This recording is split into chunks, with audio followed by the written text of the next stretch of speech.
Good evening. We are bringing you commentary of Arsenal against Manchester City today from the Premier League. I'm your host Russ Vernon, and I'm with your commentators for the game, Chris Coughlin, and hopefully Mike Orderman will be joining us later as well. And you are listening to the commentary hub. With kick-off a few moments away, let's hear the key headline team news is for the game. I'm joined Chris Coughlin for that right now. Good evening, Chris. How many changes has both sides made today, my friend? Good evening, Russ. For Arsenal, the league leaders coming into tonight's game, two changes.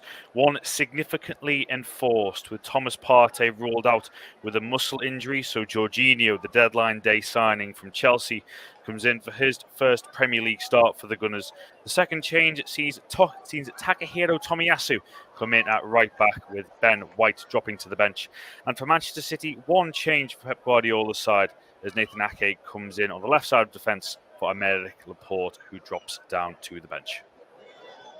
Thank you very much, Chris. We'll be back with Chris and, like I mentioned, hopefully Mike Orleman ahead of kickoff. Kickoff of this one today is at 7:30 p.m. this evening. That's the only Premier League game taking place. Today was postponed from back in October when Arsenal rescheduled their Europa League game against PSV Eindhoven back then for that game then, and the game been, has been put tonight.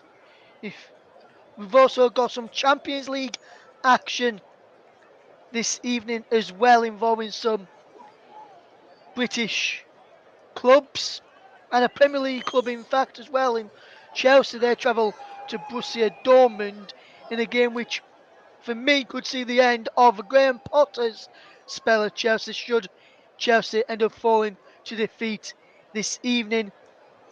Chelsea, in their game, in the last few games since the start of the new year, have only won once since January, and that came on the 15th of January against Crystal Palace, defeats in there to Manchester City twice, one in the FA Cup and one in the league, and also a defeat to Fulham in a game which saw João Felix sent off on his Chelsea debut on that occasion. This one though is going to be a big game tonight to the Emirates Stadium. There's also action in the Championship as well this evening. 7:45 kickoffs for Bristol City against Wigan Athletic, Preston against Luton, Stoke City against Huddersfield Town, Swansea against Blackpool.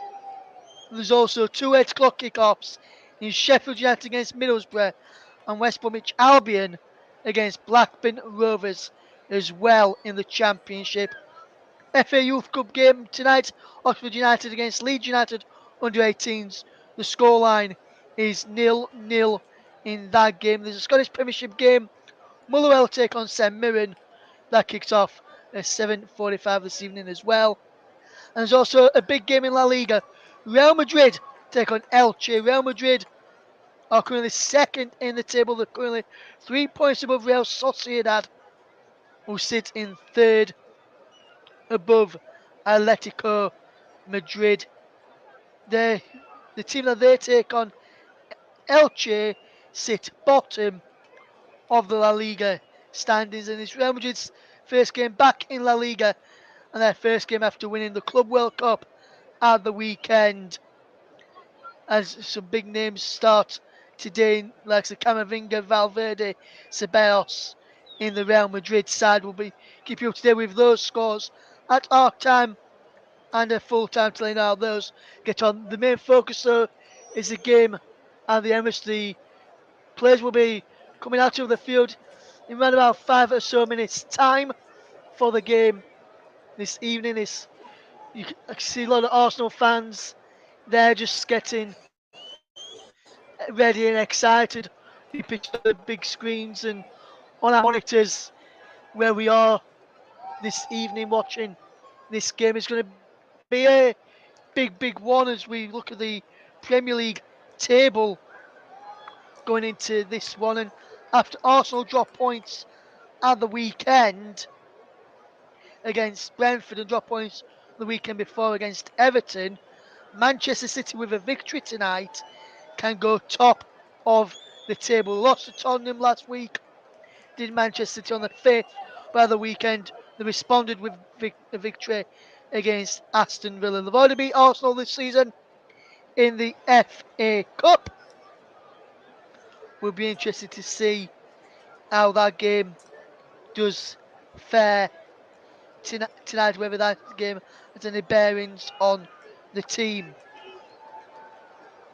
As we just look, the last meetings between the two sides, Arsenal have not won any of the last few meetings against the two sides.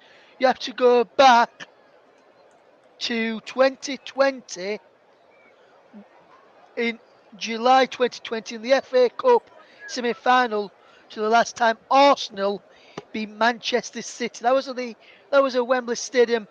Pierre-Emerick Aubameyang, who's now at Chelsea, was on target for Arsenal with a brace on that occasion in the FA Cup. Arsenal have now won for life for quite a bit against Manchester City. They also beat them in the FA Cup back in 2017 as well, which was the last win over City before then as well. So Manchester City have got a very good record on Arsenal in recent years. Could that record continue? You have to go back to 2016 to the last, which was in a friendly occasion when Arsenal beat them 3-2. Sergio Aguero, Alex Iwobi, Theo Walcott, and Chuba Akpom and Kelechi Iheanacho on target for Arsenal and Man City respectively.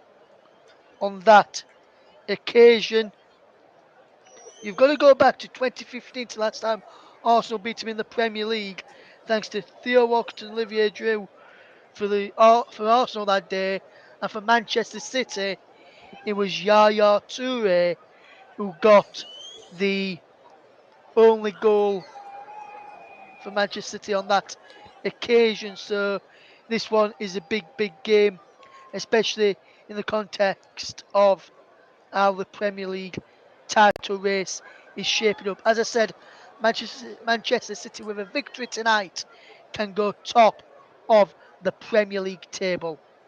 Who's going to come out on top in that one? Will it be Arsenal tonight or will it be Manchester City? Let us know your thoughts. You can tweet us if you'd like to. Tweet at Commentary Live 1 to get involved with us there as we bring you up to date with how the game gets on this evening here on the commentary. We're also live on the commentary up to JB Sports, Storm FM, and also on our Twitch channel as well. If you do normally listen to our coverage on Turton Talks Football, we're back on Turton Talks Football at the weekend. There were a few technical difficulties with that channel over the past few weeks, but we will be back on that channel over the weekend as we get ready for what is going to be a big game this evening.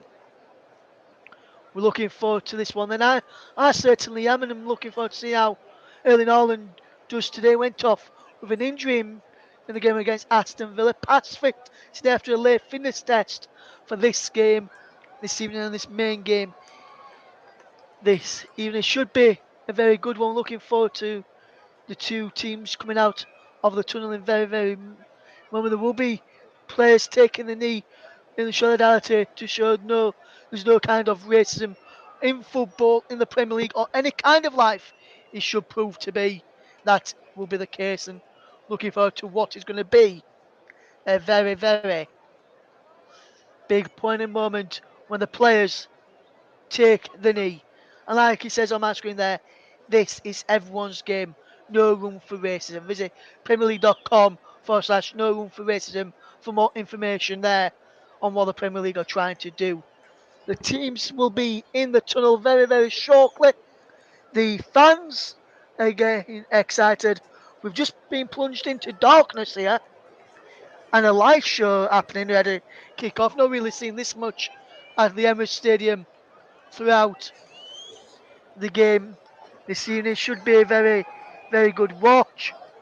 Hopefully we get the goals up, some goals in this game and some lively action. I think it will be. Arsenal can go 6 points clear of Manchester City with a game in hand should they win this game this evening. It's going to be a big one. You saw how Man City responded to losing last time out. Arsenal responded to losing with a draw. Can they follow up that draw with 3 points? At the Emirates tonight against Manchester City. At the weekend when they were at the Emirates, they could only drop points. In a game where Lee Mason made a blunder in allowing Ivan Toney's goal to stand against the Gunners, but that game was rightly, wrongly should I say, allowed to stand, should have been ruled out. There's Ilkay Gundogan, the Manchester City captain, and there's Jack Grealish there, just thinking on there. Erling Haaland just looking cool, calm, and composed. Should be a good game, this one. I'll just fetching our commentator briefly while the teams are just in the tunnel at the kickoff. And I'll just ask him, Chris, ahead of this game, then what do you reckon the score is going to be tonight? What's your score prediction for the game, my friend? Well, the teams are out on the pitch as we speak now, Russ. The game is about to get underway at the Emirates Stadium. I think it's a interesting game going into it. Of course, Arsenal led the way for so much of the season and still do coming into the game. But the recent drop points against Everton and Brentford have really opened the door for Manchester City. And we know how composed Manchester City are in these circumstances. They have the experience of winning Premier League titles. Pep Guardiola, so much success as a manager. I am going for Manchester City this evening, but I think it'll be tight, 2-1. Yes, so Chris has gone for 2-1 to Manchester City. My prediction, if for those wondering, is 2-1 to Arsenal. Let's see who's right at the end of 90 minutes as we hand over to match commentator Chris Coughlin to guide you through the first half action. Chris. Thank you very much, Russ. It's not often these days that Manchester City are the chasers, such are the remarkably high standards at the Etihad. But that is how they arrive at the Emirates this evening. Pep Guardiola faces his former assistant and apparent apprentice, Mikel Arteta, who's looking to turn the Gunners' dreams into complete euphoric reality. Arsenal lead the way by 3 points, having played a game less than Manchester City, but 1 point from the last 6 on offer has opened the door for the defending champions to get a sniff of glory once again. For Arsenal, 2 changes, 1 enforced from the 1-1 draw against Brentford. Takahiro, Tomiyasu and Jorginho come in for Ben White and the injured Thomas Partey. They line up with Aaron Ramsdale in goal, a back 4 of Tomiyasu, William Saliba, Gabriel and Alexander Zinchenko, the former Manchester City fullback. Jorginho making his first Premier League start for the Gunners. Granit Xhaka, the captain Martin Odegaard, with a front 3 of Bukayo Saka, Eddie Nketiah and Gabriel Martinelli. For Manchester City, 1 change for them. Nathan Ake comes in on the left side of the defence for Aymeric Laporte. They line up with Ederson in goal, Kyle Walker, Ruben Diaz and Nathan Ake as part of a back 3. Rodri, Ilkay Gundogan, Bernardo Silva and Kevin De Bruyne make up the midfield, with Jack Grealish, Riyad Mahrez and Erling Braut Haaland up top. Haaland recovering from that knock he took against Aston Villa at the weekend, as the players take the knee in the ongoing fight against racism. The top 2 in the Premier League meet on this cold Wednesday night in London. We are underway at the Emirates Stadium on the left-hand side with Jack Grealish back to Nathan Ake. Manchester City with the ball early on, back to Ederson, who sends it forward, looking for Erling Braut Haaland. Jorginho looking under it, and William Saliba heading it away from Haaland. Tomiyasu will look to clear up and give it back to Aaron Ramsdale. Rare start for Tomiyasu, his first in the Premier League since the 5-0 win over Nottingham Forest in October. Gabriel now out to Zinchenko, tucks it infield to Jorginho. Looks to advance, gives it to Gabriel Martinelli. That's a good challenge from Kyle Walker. Part of a back 3 this evening as he was against Aston Villa. Kyle Walker, not his usual right back role, but nevertheless we've seen him perform well as a centre-back for England as part of a back 3, and he's being asked to do so again for Manchester City, although it is interesting the City lineup without any fullbacks in the lineup, with Rico Lewis in particular, who's impressed since the World Cup on the bench this evening. Gabriel out to Zinchenko, into Martinelli, whose place has been under threat with the emergence of Leandro Trossard. But Martinelli nicks it off Kyle Walker and advances towards the penalty area. Eddie Nketiah on the left-hand side. Nketiah's shot's blocked by Ruben Diaz. It'll come to Granit Xhaka, and the first-time shot from the Arsenal midfielder is over the bar and out for a goal kick. I'll just take you through the substitutes for each side as well for Arsenal. Matt Turner, the substitute goalkeeper, the American international. Kieran Tierney, Ben White, Jakub Kivior, Rob Holding, Leandro Trossard, who got Arsenal's goal against Brentford at the weekend, Fabio Vieira, Reece Nelson, and Mario Cozier-Dubry. For Manchester City, Ortega Moreno, Calvin Phillips, Aymeric Laporte, who drops out for Nathan Ake this evening, Julian Alvarez, the Argentine World Cup winner, Sergio Gomez, Manuel Akanji, Phil Foden, Cole Palmer, and Rico Lewis. Riyad Mahrez winning a free kick after the close attentions of Gabriel on the right-hand side, halfway through the Manchester City half. Just 2 minutes gone at the Emirates. Still Arsenal 0, Manchester City 0. Kevin De Bruyne leaving it for Kyle Walker. Rodri alongside him, just moving into the midfield now, Rodri, but Kyle Walker plays it back to Ruben Diaz, and Manchester City will start again. Back again to Ederson. Being closed down by Nketiah, but Ederson calmly into Rodri, whose pass pops up into Ruben Diaz, but he can clear it now looking for Haaland, and is well dealt with by Saliba, but it falls to Kevin De Bruyne. Down the right-hand side, can't get away from Granit Xhaka, and in fact the ball does go out for an Arsenal throw-in. De Bruyne, 11 Premier League assists so far this season, another fantastic return in that regard, but low on the goals compared to recent seasons. Kevin De Bruyne just 3 so far, and by many really not considering it to be up to his regular standards post the World Cup. Of course, it was a disappointing one for Belgium with them being knocked out in the group stages. He was fantastic on the first game after the World Cup for Manchester City against Liverpool in the Carabao Cup, but that hasn't quite lived up to those standards since. Arsenal playing around the back, and now Gabriel to Zinchenko. Cutting out Gabriel and going over to Saliba on the right-hand side. Now Tomiyasu. Perhaps a more attacking option at right back to Ben White, who has been first choice for much of this season for the Gunners. In fact, when Tomiyasu started against Nottingham Forest back in October, he started at left back that day, but over at right back this evening.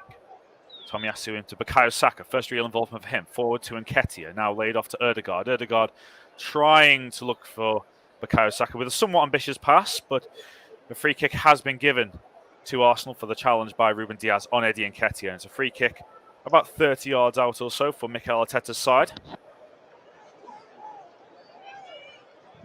Ruben Diaz as well is someone who's suffered with injury post the World Cup, starting 2 Premier League games in a row.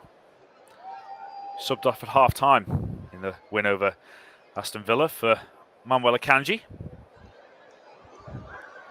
as was Erling Braut Haaland, of course, but recovered and very much a focal point for Manchester City this evening. Martin Ødegaard over this free kick for Arsenal, about 30 yards out on the right-hand side, so it'll be an in-swinger from Ødegaard. Plenty happening on the edge of the box. Ødegaard looks to dink it towards Martinelli. It's headed away by Kevin De Bruyne. Martinelli on the right-hand side. Back to Martin Ødegaard. Tries to hook it towards the penalty area, but it's over everyone's head and goes out for a Manchester City throw-in on the far side. In fact, it curled outwards from Martin Ødegaard. You saw what he was trying to do, trying to dink it in towards the far post, but just swayed away from the Arsenal attackers and went out harmlessly for a City throw-in, which Kyle Walker will take on the far side.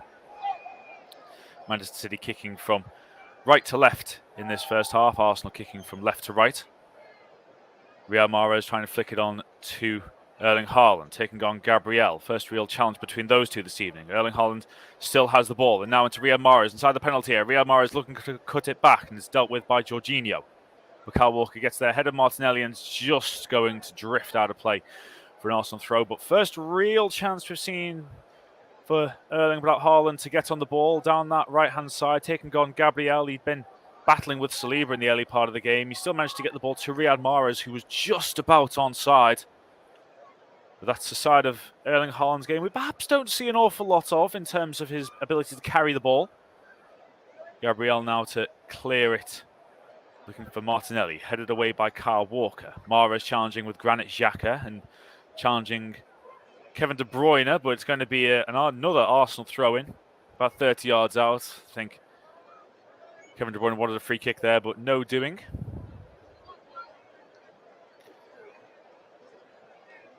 Tomiyasu. Saliba into Zinchenko, who's come in field. Tomiyasu now out to Bukayo Saka. Bernardo Silva nips in there, but no free kick given. Jack Grealish cutting inside Jorginho, still with Jack Grealish. Jack Grealish now looking for Riyad Mahrez, and Granit Xhaka really good tracking back from the Swiss to put it out for a Manchester City corner, their first of the game. Arsenal wanted a free kick for that challenge from Bernardo Silva and Bukayo Saka, but no doing, said referee Anthony Taylor. Mikel Arteta was certain that his team should have been given a free kick there. Bernardo Silva and Bukayo Saka just discussing the challenge, but it's a corner kick 2. Manchester City, their first of the game, taken short to Kevin De Bruyne. Back to Riyad Mahrez. Back further to Ilkay Gundogan. Looks to get it in, but it's blocked by Nketiah. Kyle Walker. Left to Bernardo Silva. Jack Grealish is outside him. He goes to Jack Grealish. Assessing his options. Zinchenko is over in the right back position at the moment. Jack Grealish cutting inside. Still with Jack Grealish. Now back to Ruben Diaz. Kevin De Bruyne. Back to Ruben Diaz. Not too many options on for Kevin De Bruyne there. Nathan Ake. Advancing forward. Left to Bernardo Silva. Ake wants it back, but it's a really good chance from Jorginho. In fact, it's just been given away by then Zinchenko, who's still in the right back position with Tomiyasu at left back. Kyle Walker, De Bruyne, first time pass out to Riyad Mahrez. Getting onto his left foot. Kyle Walker gives it away. A really poor pass from Kyle Walker. Now Arsenal can look to break perhaps. Jorginho's pass is just behind Bukayo Saka, but look to take on Bernardo Silva now, who's occupying a left wing back role in the last few minutes. Back to Granit Xhaka in the centre circle. Gabriel tucks it back to William Saliba. Now back to Jorginho again. Tomiyasu. And he'll give it back to Gabriel, who's in plenty of space just outside his own penalty area, and he'll bring the ball forward now. Looking for options, but no can do for the Brazilian at the moment. Over to Saliba. Tomiyasu. Down the line to Bukayo Saka.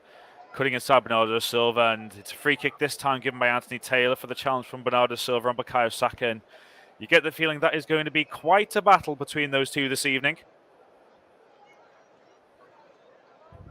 A rather unnatural role for Bernardo Silva, it has to be said, in the left wing back role. Bukayo Saka just cutting inside and going down, and it's a free kick to the Gunners just inside their own half. Tomiyasu. Jorginho back to Tomiyasu. And now over the top looking for Saka, but it will go all the way through to Ederson. It's an easy claim for the Brazilian international. Reminder that Anthony Taylor's our referee this evening. And David Coote on VAR after Lee Mason was removed from his duties following his mistake in Arsenal's draw against Brentford at the weekend.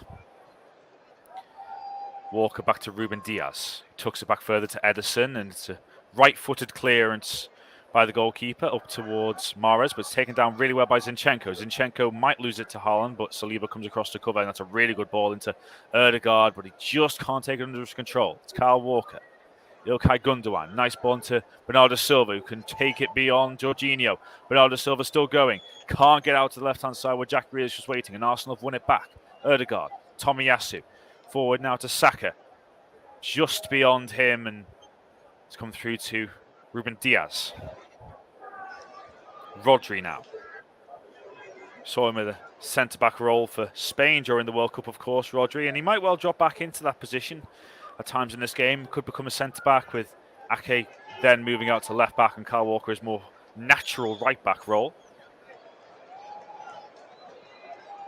Ake now to Jack Grealish, looking to get inside Tomiyasu, but it's really good, attentive work by the Japanese international. Grealish back to Rodri, all the way back to Ederson inside his own penalty area. taking a touch onto his right foot, being closed down by Nketiah, but he sweeps it away over to Erling Haaland. He gets a flick onto Jack Grealish. Tomiyasu again, really good defending by the right back. Arsenal in the ascendancy so far as possession is concerned, 60-40 to the home side. Alexander Zinchenko. Martinelli played the forward pass, expecting Xhaka to make the run, but he didn't, and it's come easily through to Ruben Diaz. Rodri out to Kyle Walker. Kevin De Bruyne now. Space for the Belgian to move into. It's a poor pass there by Kevin De Bruyne. How often do we say that? Jorginho, the pass through to Eddie Nketiah. He's got Martinelli with him, but Nketiah took the shot. Maybe the pass was the better option, but Ruben Diaz came across, and it's a really good block by the Portuguese international. Saka up against another Portuguese, and Bernardo Silva. Jorginho into Saka again. Wide right to Martin Ødegaard, onto his left foot. Back to Jorginho. Right again to Tomiyasu. Saka inside and Martinelli as well, but it's a really poor pass from Tomiyasu. Just gives it away. But Manchester City, again, it's a poor pass forward from them when there was an opportunity to break. Jorginho. Tomiyasu. Slowing the play down, waiting for someone to make a run ahead of him. Tomiyasu trying to take on Gundogan, and it's deflecting the path of Nketiah. Arsenal kept the ball. Ødegaard sweeps it out to the far side for Granit Xhaka, who get the ball into the penalty area. Nketiah is there to diving header by Nathan Ake. As the ball flies away, and Anthony Taylor, I think, says there's a high foot there from Eddie Nketiah as he looked to go for the ball. Albeit Nathan Ake was very much stooping down to try and head it away as well. About 6 of one, half dozen of the other, that really.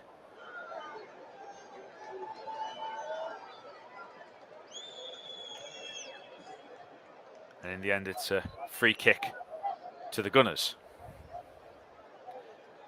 Ederson will play it long, looking for Jack Grealish. It's an accurate pass to Grealish on halfway, looking to take on Tomiyasu, cutting inside, and again, back towards his own half for Jack Grealish. Hasn't had too much joy down the left-hand side so far.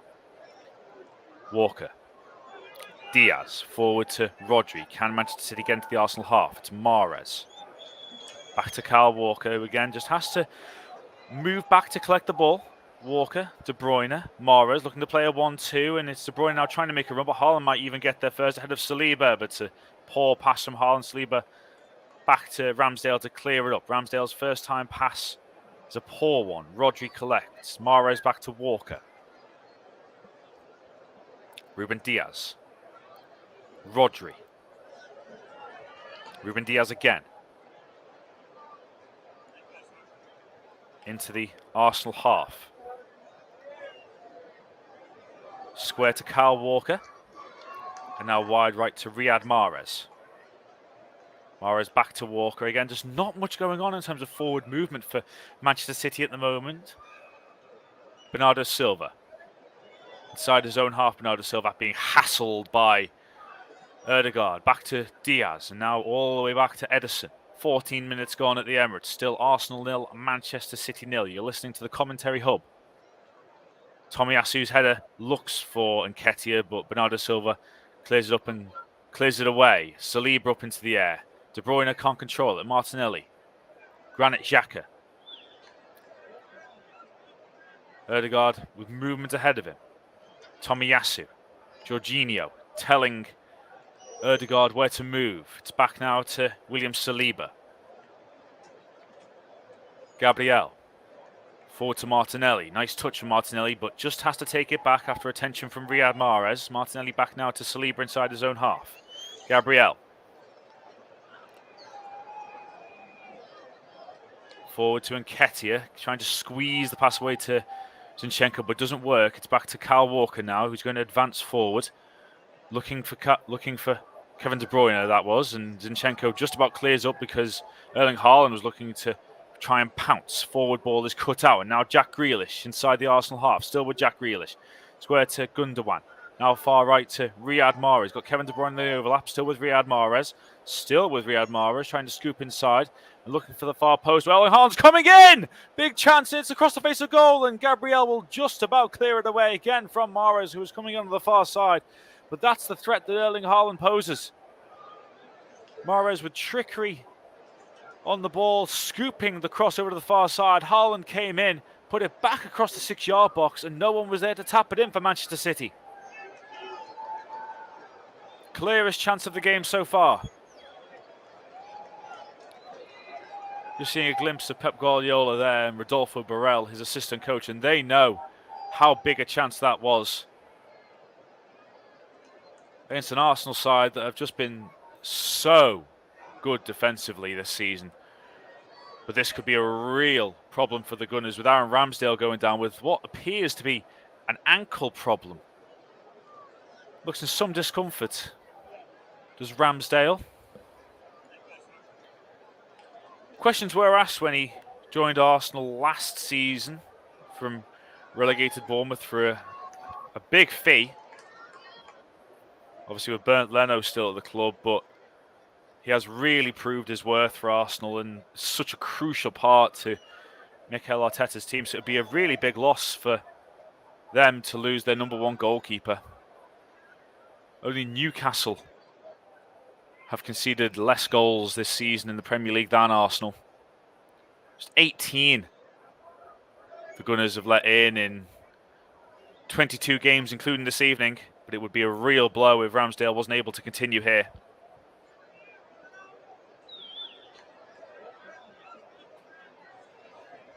It's been a tight match so far at the Emirates. Haaland's chance just a minute ago, the closest that either team have really come to breaking the deadlock.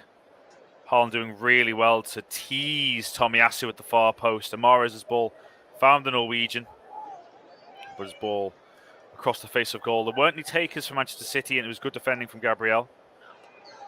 Ramsdale back up and looks to be okay. We'll keep an eye on that. Obviously, it would be such a blow for Arsenal if he was to have to leave the action. Throw in for Manchester City. De Bruyne forward to Haaland. Taking on Zinchenko. That's really good defending from Zinchenko. Martinelli off. Riyad Mahrez and out for an Arsenal goal kick.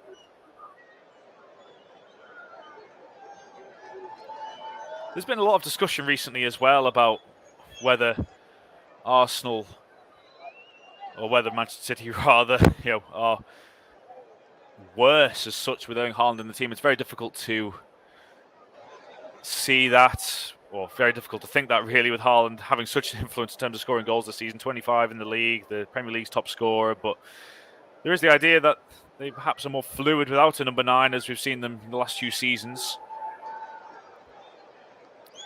Arsenal playing it around the back. Jorginho. Out to Gabriel. Being closed by Kevin De Bruyne. Back to Ramsdale. Closed down by Haaland. So just calmly plays it to Zinchenko. Sweeps it out left to Gabriel, who can come forward into the space vacated by Zinchenko. Gabriel forward to Martinelli. Nudged off by Kyle Walker, but Zinchenko gets there first. Good defending by Bernardo Silva, but there's a free kick to Arsenal, I think, from Kyle Walker's nudge on Martinelli. Anthony Taylor giving the free kick to the Gunners just inside their own half.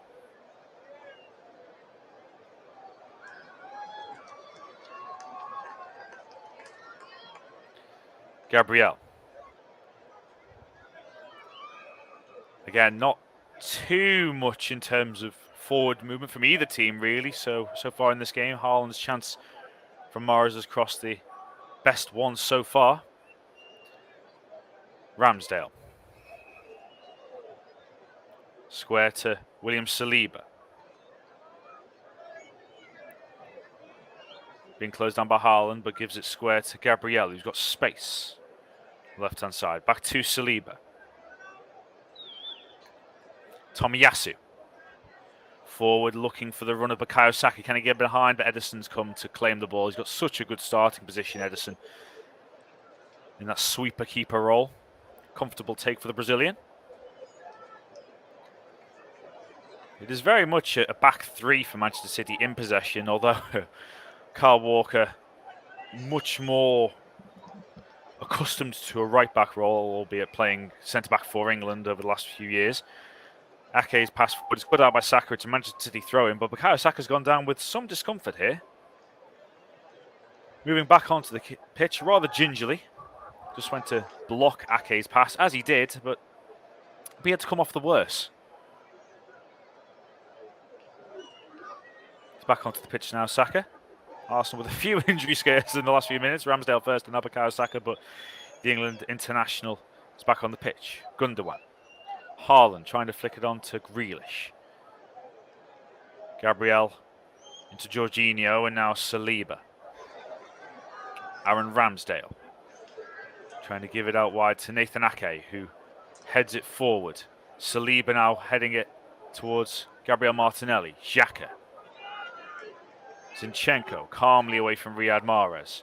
Looks to play into Ødegaard. Nice touch from Ødegaard and hooks it forward to Martinelli. Arsenal chance of a counter-attack here. Martinelli's got Xhaka on his outside. That's where the ball goes. Xhaka in towards Ødegaard. Has come through now to Martinelli. Still with Martinelli. Good challenge from Rodri. Zinchenko swings it in. And Nketiah! Big chance for Arsenal. Wide from Eddie Nketiah.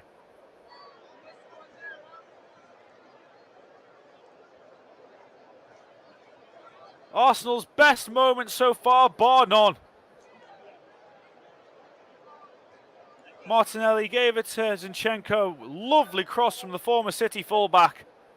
And Eddie Nketiah free inside the 6-yard box with a header that flashed wide of Ederson's post. Massive, massive chance for Arsenal to open the scoring. Not taken by Nketiah.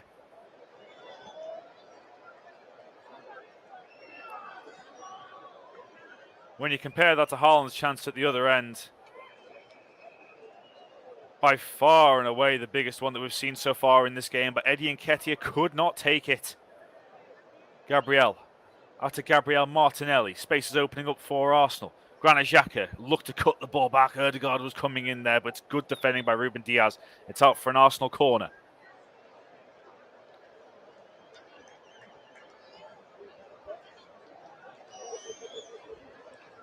Perhaps Arsenal fans sensing a fragility with Manchester City from an Eddie Nketiah chance. A massive one it was as well. The striker who's mainly in the team because of injury to Gabriel Jesus. But a corner kick to Arsenal, be taken by Martinelli. Swings in towards the near post. Gabriel misjudges his header. Rodri just about deals with it, but it's thumped back in by Ødegaard, deflected into the path of Ederson. Calmly collects and City will look to build again. But two big chances, one coming for Erling Haaland, one for Eddie Nketiah. The two front men for both teams with the big opportunities at the Emirates. Ederson under pressure from Nketiah, caresses it out to the left-hand side, looking for Grealish. It's been headed inside. Now Gundogan, Ake back to Ederson. Swings it forward. Haaland against Saliba again. Saliba doing really well, winning that battle so far, but it's a poor pass back by Tomiyasu! And Kevin De Bruyne has opened the scoring for Manchester City. What a howler from Takahiro Tomiyasu. Brought into the side today for Ben White, who's on the bench. But it's such a poor error from the Japanese international to gift Manchester City the lead. There was no danger. The ball forward from Ederson looked to have been dealt with. It was flicked on by Saliba, but Tomiyasu got to the ball ahead of Jack Grealish. It's a poor pass back, but what a composed finish from Kevin De Bruyne with his left foot to lob it over Aaron Ramsdale. Ramsdale was expecting the pass back from Tomiyasu.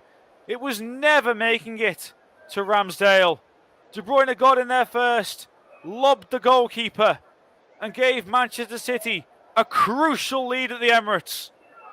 Arsenal 1, Manchester City 0.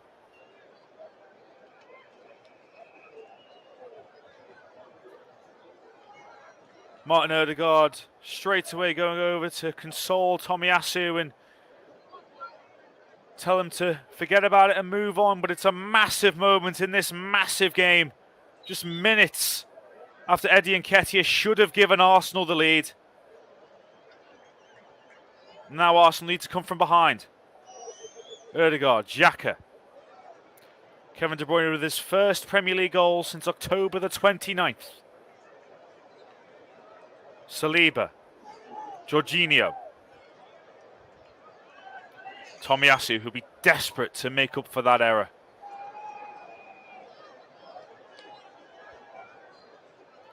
Gabriel. Tomiyasu. Saka. Lovely footwork from Bukayo Saka into Ødegaard. Has he got the free kick? He has. Anthony Taylor giving a free kick to Saka for the third time he's really been involved with Bernardo Silva. Second free kick given for the clash from the Portuguese international. A swipe from Bernardo Silva's left foot just caught Saka on the back of his right ankle. There's a free kick to the Gunners, about 35 yards out. It's been taken quickly. Jorginho. Saliba, back to Jorginho. Ødegaard, Jorginho again, back to Saliba. Ødegaard coming deep to collect. Saliba now all the way back to Gabriel. Closed down by Riyad Mahrez. Xhaka.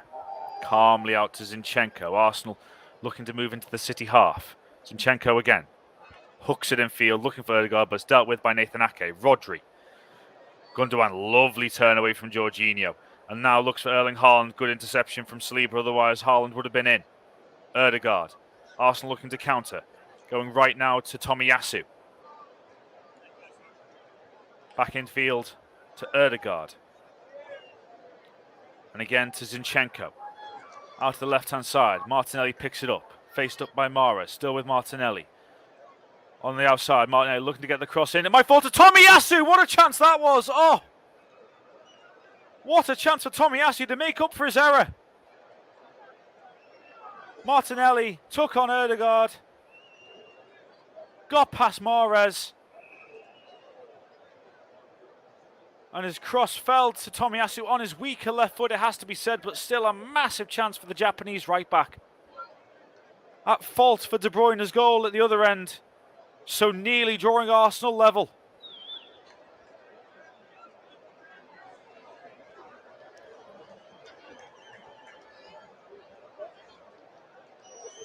It has to be said, Arsenal might be one goal down here, but they've had two massive chances, arguably the two biggest in the game. Gabriel. Saliba. Into Bukayo Saka. I haven't seen too much of Saka so far this evening. Plenty of time for that to change. Xhaka. Outfield to Zinchenko. Has he kept it in? He has. Up against Kyle Walker. Nice footwork from Zinchenko. Back to Martinelli. Into Jorginho. He's come deep to collect. Lovely play. Ødegaard. Bukayo Saka. Takes his time. Still with Saka. Still with Saka. But it's a good block from Nathan Ake. First real involvement we've seen from Bukayo Saka inside the Manchester City penalty area. After Arsenal carved open the champions. Jorginho into Xhaka, over to Ødegaard. Saka might have been offside in any case. But it's really good defending from Nathan Ake to shepherd it back to Ederson in goal.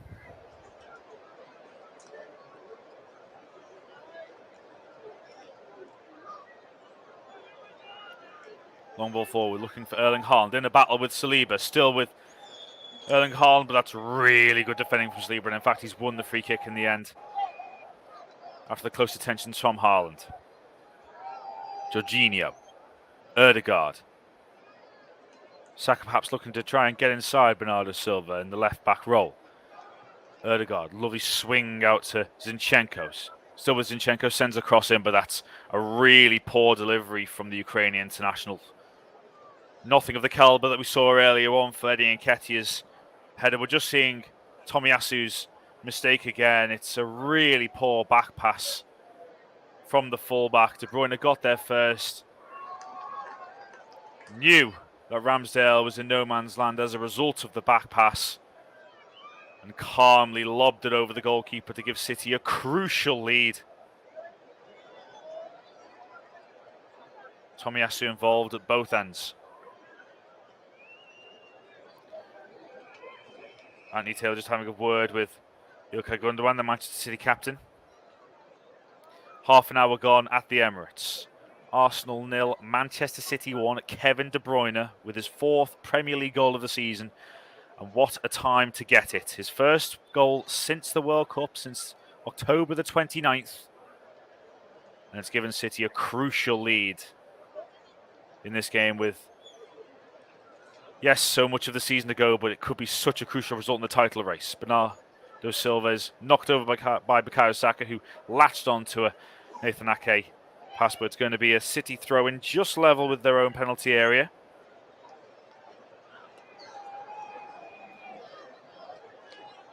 It's a real test for Mikel Arteta's team. They've shown so much strong mentality to get themselves into this position, but after the defeat at Everton, the draw against Brentford, as controversial as it was, a real test of character this evening after going behind. City's only attempt on target so far, the only attempt of the entire game that's been on target, from Kevin De Bruyne. Arsenal with 6 shots so far, none on target. The ball forward towards Martinelli. Kyle Walker jumps for it, goes down under the challenge of Martinelli, and wins a free kick for Manchester City. Not sure there was an awful lot in it, to be honest with you. Kyle Walker more or less just lost the flight of the ball.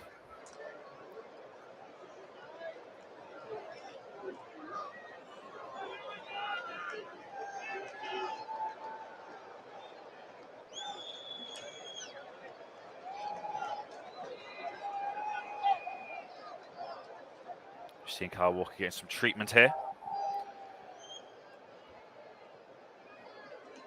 But it's been, in many ways, a quiet first 32 minutes at the Emirates, but there have been crucial moments. Erling Haaland's effort across the face of goal from Riyad Mahrez' cross after 16 minutes, and Nketiah with a free header from Zinchenko's cross wide after 21. And the most crucial moment of the game so far, Kevin De Bruyne lobbing Aaron Ramsdale to make it 1-0 to Manchester City after a really poor back pass from Takahiro Tomiyasu, before Tomiyasu himself spurned the chance to equalise with his left foot volley going over the bar from Martinelli's deflected cross. Just seeing Pep Guardiola talking to Bernardo Silva, Nathan Ake and Ilkay Gundogan. He was his sight of a crucial lead in this game. And it could be so important of the context of the entire season. Kyle Walker just going off before coming back on. As things stand, Manchester City going top of the Premier League this evening, albeit, of course, having still played a game more than Arsenal. But City's goal difference better by 8.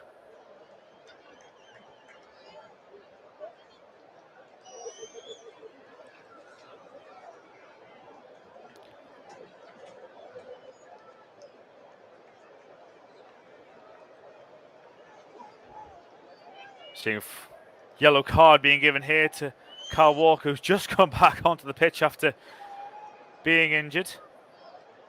Protesting his innocence, the England fullback, but being shown the first yellow card of the game by referee Anthony Taylor.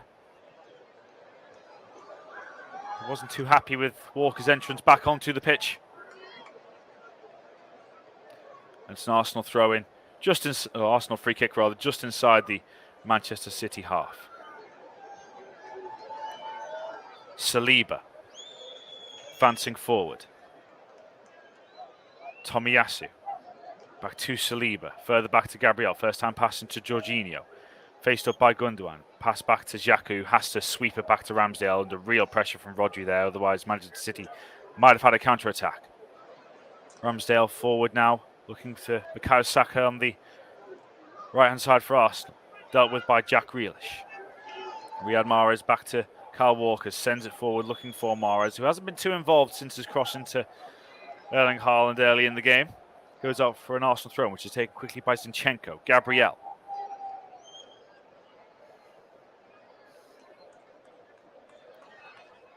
Saliba. Forward to Martinelli. Back now to Granit Xhaka. Zinchenko's calling forward on the left-hand side, and that's where the ball goes. Alexander Zinchenko. No one in the box to aim for at the moment. Nketiah is moving in there now. So is Martinelli. Zinchenko back to Xhaka. Into Martinelli. Nice flick around the corner. Nketiah's control took the ball onto his hand. And the chance for Arsenal goes a-begging after a free kick being given to Manchester City inside their own penalty area. Lovely flick from Martinelli. But Nketiah's control did take the ball onto his hand, and it's a free kick to Pep Guardiola's side. I mentioned earlier Nketiah getting an extended run in the team after an injury to Gabriel Jesus. Seeing another free kick, or another yellow card rather, being given here, I think, to Ederson.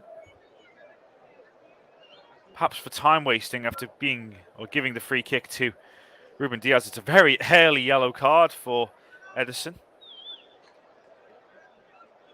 With regards to time wasting, don't often see those being given until the second half, but now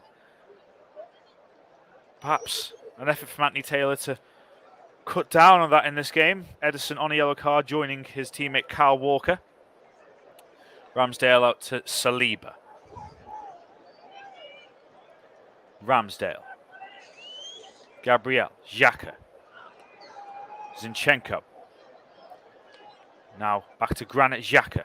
So Ødegaard making a forward run. Xhaka with a rapier-like ball out to Bukayo Saka. Being hassled and harried by Nathan Ake, and he's won the free kick inside his own half, Bukayo Saka. Back to Tomiyasu. It's good defending by Jack Grealish to put out for a throw-in on halfway to Arsenal. Guardiola just advancing outside his technical areas. Being have a word, shall we say, in terms of being told to move back inside his dotted lines. Saka just waiting to try and take this throw in. And now all the way back to Tomiyasu. His back pass finds Ramsdale on this occasion. Swings it out to Gabriel. Now Martinelli. Gabriel again. Zinchenko. Zinchenko looking for Martinelli. Can't take it under control. Gundogan gets in there first. Ake forward to Gundogan, and again forward to De Bruyne, but it's really good defending from Jorginho, who's had a good game, it has to be said, in that role. It's not easy to replace Thomas Partey with his importance to this Arsenal team, but Jorginho's doing well in that regard. Saliba into Ødegaard, can't take it under control. Bernardo Silva in there first. Tomiyasu challenging as well. Jack Grealish, lovely control from him. Rodri back to Nathan Ake. Bernardo Silva back to Nathan Ake again, and just calmness from Manchester City to really diffuse the situation. Ake back to Ederson, who had to be alert because the ball was heading towards his own goal. Diaz, Walker. Morris telling him to play it back to Rodri, which he does. Rodri to Ederson. Right hand side now to Ruben Diaz. Back to Ederson. Just has to sprint for the ball. Bukayo Saka wondering whether he should advance, and does so now. Ederson into Gundogan. Now Ake. Forward looking for Haaland, but it's nowhere near him in fact, and Nketiah comes deep to pick it up. Zinchenko. Seen off by the intentions of Rodri. And now Rodri wins the ball again. Can't get it to Haaland though. And now Xhaka. Dinked forward towards Nketiah. Ederson's come. It's gone past him. Oh, it's a brilliant clearance from Ake. It's a penalty. Penalty to Arsenal given by Anthony Taylor for the challenge from Ederson on Eddie Nketiah. City can't believe it. Eddie Nketiah's shot was cleared off the line by Nathan Ake. But Anthony Taylor looks to have given a spot kick for the challenge by Ederson on Nketiah. Nketiah's shot was cleared off the line by Nathan Ake. It did not go over the line. But it's a penalty to Arsenal by the challenge from Ederson.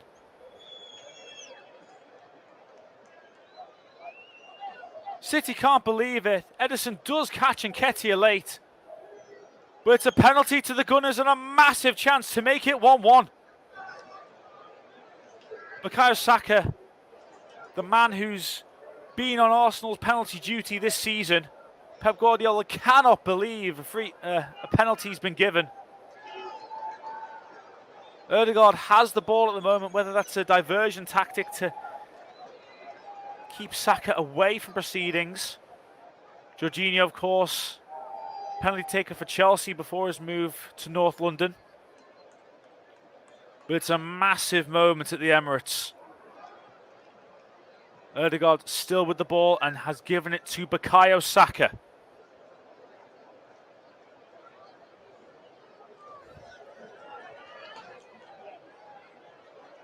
A massive moment for Saka, of course.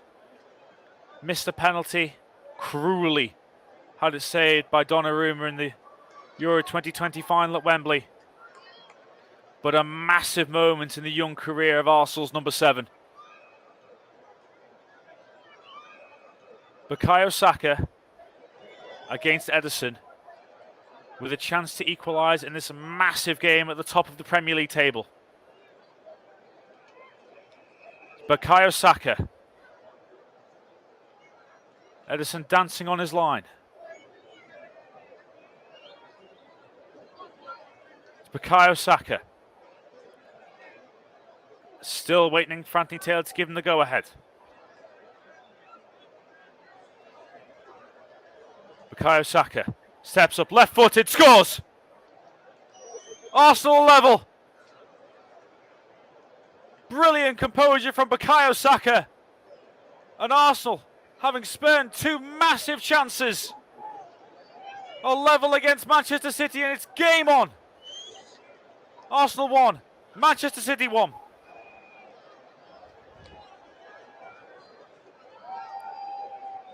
Ederson with the foul to give away the penalty kick in the first place. Bukayo Saka sent him the wrong way from 12 yards. And a very entertaining first half at the Emirates. Has a dramatic final to it. And yet we might have more drama before half-time. Superb penalty from Saka. Opened his body up to the left-hand side of the goal.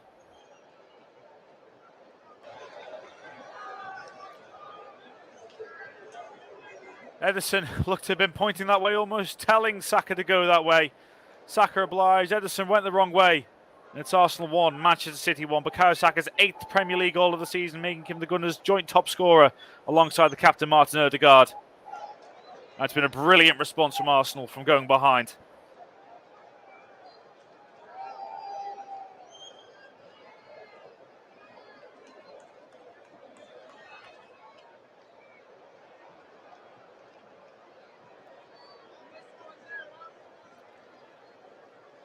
Throw in now to Arsenal, halfway inside their own half. He's had such a rise, Bukayo Saka, after coming through the ranks at Arsenal. Wonderful young talent. Of course, the spotlight will be on Anthony Taylor, who gave the penalty for the foul by Ederson on Eddie Nketiah.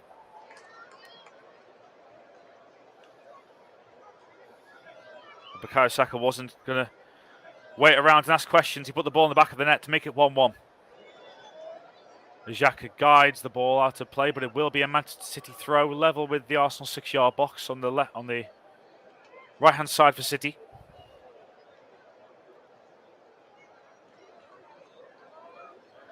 Kyle Walker will come across to take.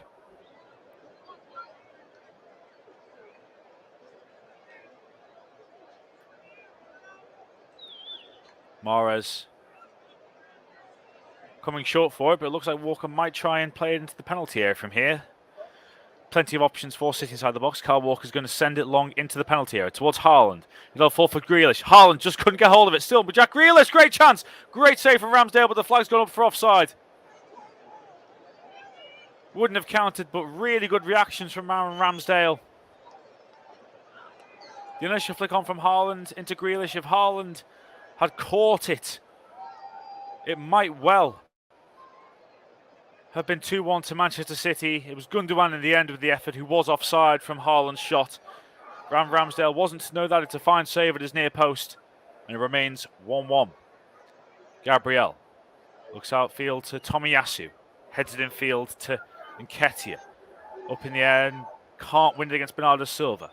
Gundogan falls to Rodri. Anthony Taylor waves play on. Gundogan was fouled, but Zinchenko gets in there first ahead of Riyad Mahrez. Mahrez still, though, taking on Jorginho. It's a foul by Jorginho. It's a free kick to Manchester City. We're going to have 6 minutes of stoppage time at the end of the first half at the Emirates. And it was a foul by Jorginho on Mahrez. It's been such an entertaining half of football. Quiet at times, but there's been big, big moments for both teams. Mahrez and De Bruyne over it. About 35 yards out, De Bruyne will dink it towards the far post. Gabriel heads it away and Ake will watch it out for a throw into Manchester City level with the Arsenal penalty area. Jack Grealish will go across to take. Just seeing Mikel Arteta, he must be delighted with the reaction of his side to going 1-0 down. Grealish, Bernardo Silva. Jack Grealish now.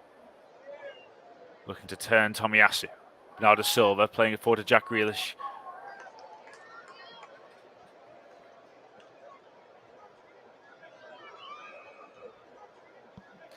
Over to the far side now.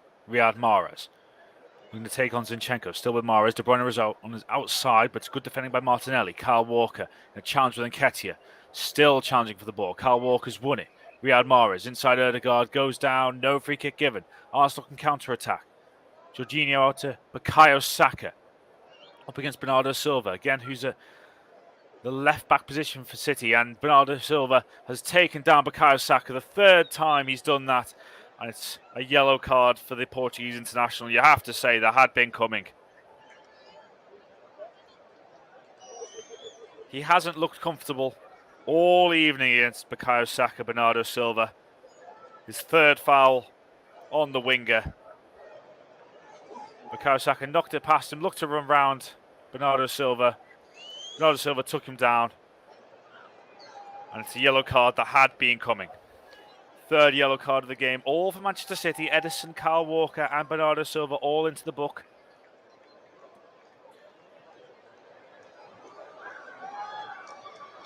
And a dangerous free kick for Arsenal. Martin Ødegaard over it. It'll be an in-swinger with his left foot. Ødegaard into the penalty area. Headed away by Nathan Ake. He'll come to Jorginho. Calmly passes it back out to Ødegaard. Into Jorginho. Looking for Gabriel. He'll come to Martinelli. Sends the cross in. It's just over the heads of Nketiah and Tomiyasu. Fall to Kyle Walker. Looks to play it long, but in fact he'll just put his foot on it and calm it down for Manchester City. Rodri looking now to send the ball forward towards Haaland. Headed away really well by Saliba, who's won that duel against the Norwegian. He's now just got to deal with pressure from Kevin De Bruyne. Still with William Saliba. And he puts it out for a throw-in for Manchester City, level with the Arsenal penalty area. But he's doing really well, William Saliba, up against Erling Haaland. Kevin De Bruyne swings it in towards Haaland, but it's over his head and flies out harmlessly for a goal kick to Arsenal. 3 minutes of stoppage time to go. We're just seeing the instant for the penalty again. And Nketiah's shot got past Ederson. Ederson then did collide with Eddie Nketiah. Whether you can say that's a foul or not after the ball had already gone is another matter. Clearly that's how Anthony Taylor saw it. And that's how Arsenal levelled from the spot through Bukayo Saka.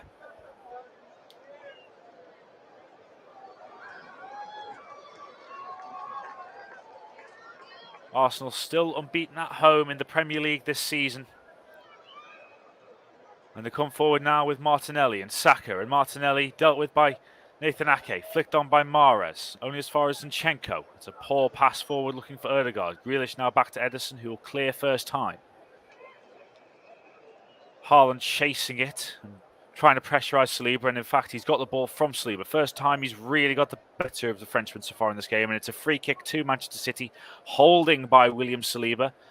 Haaland's trying to make the case for a yellow card for the young Frenchman, but it will be a free kick to City. About 25 yards out on the left-hand side, with a minute and a half of first half stoppage time to go.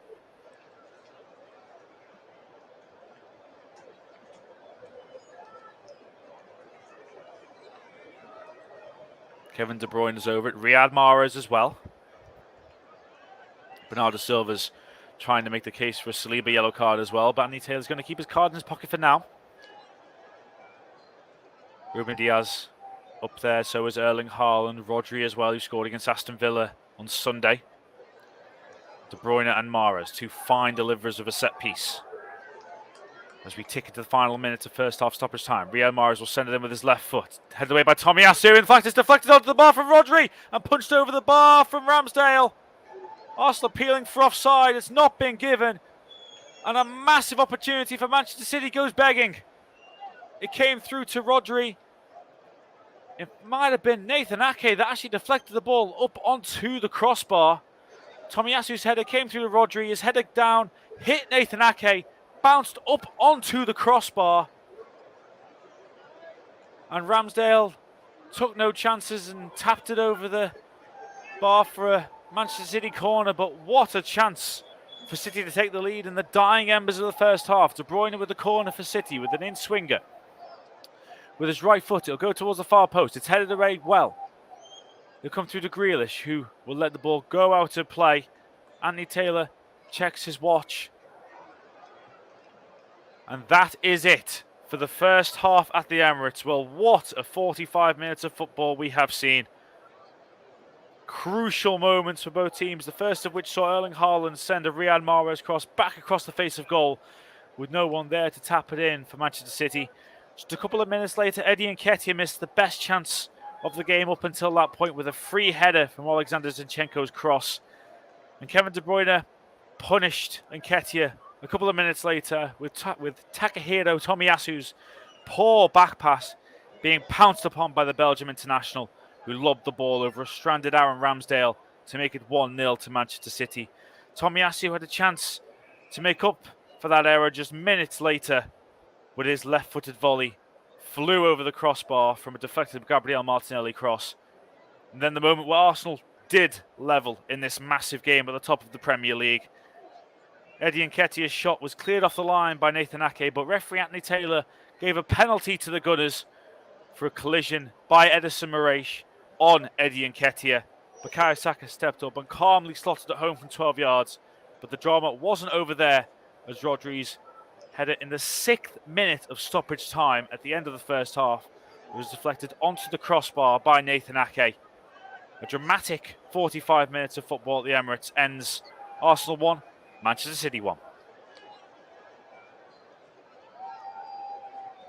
And thank you very much there to Chris Coughlin for his excellent first half commentary between Arsenal and Manchester City.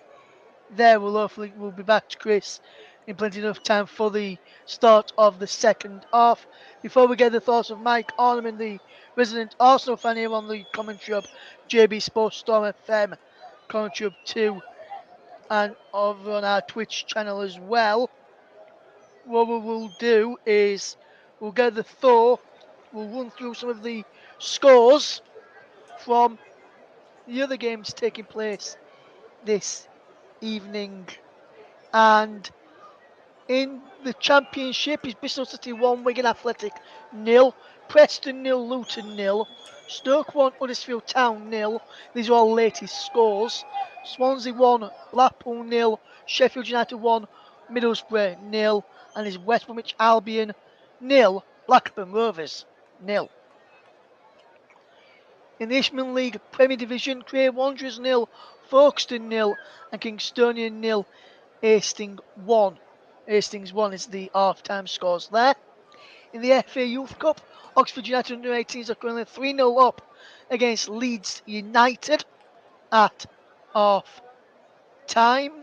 Well, they're into the second half there, 62 minutes gone. The score was 2-0 at half-time, and then Oxford scored a third just after the half-time interval. In the Champions League, some scores to tell you: Club Brugge 0, Benfica 0, and one involving the British side is Borussia Dortmund 0, Chelsea 0.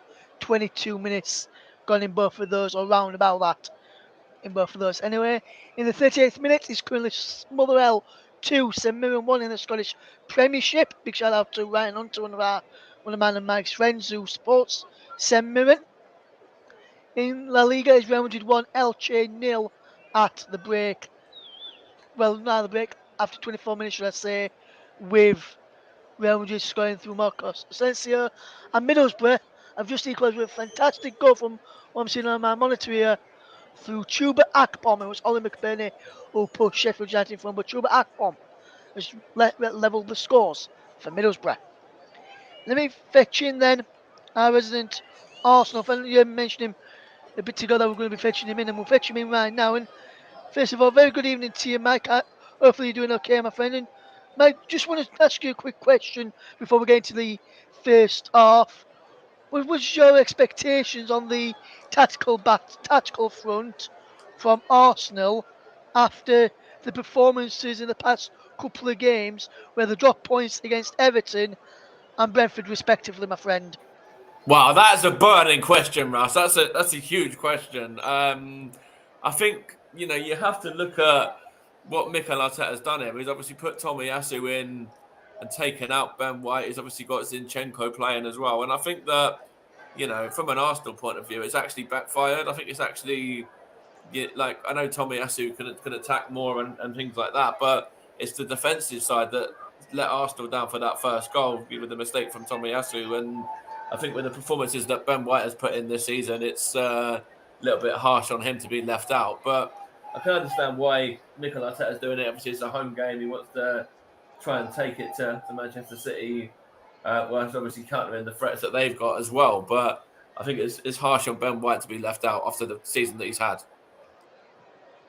Yes, and so going on to the game so far, Mike, currently 1-1 at the break. Went behind after you mentioned that mistake from Tomiyasu, which allowed Kevin De Bruyne in to put Manchester City 1-0 with it. It was a fantastic goal from Kevin De Bruyne, not taking anything away from him. Like I said, an awful mistake, and like Chris mentioned, an awful mistake from Tomiyasu. But how Arsenal responded, got that penalty, fantastic finish as well from the penalty spot from Bukayo Saka, sent Edison the wrong way. It was a penalty, I must have to admit, it was a definite penalty. But Mike, have you been impressed with Arsenal where they've come back, and what was your overall thoughts on the opening goal of the game from Manchester City as well? Take nothing away from Kevin De Bruyne, Mike. That was a fantastic finish from the Belgian international, wasn't it?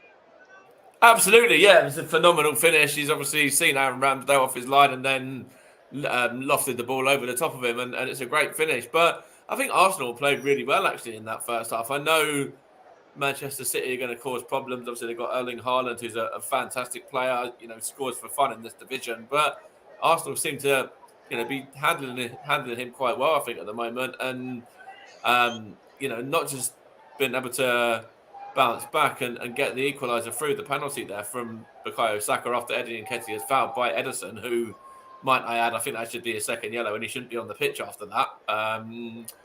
But it's a good performance from Arsenal in that first half, and I think more of the same is wanted in the second.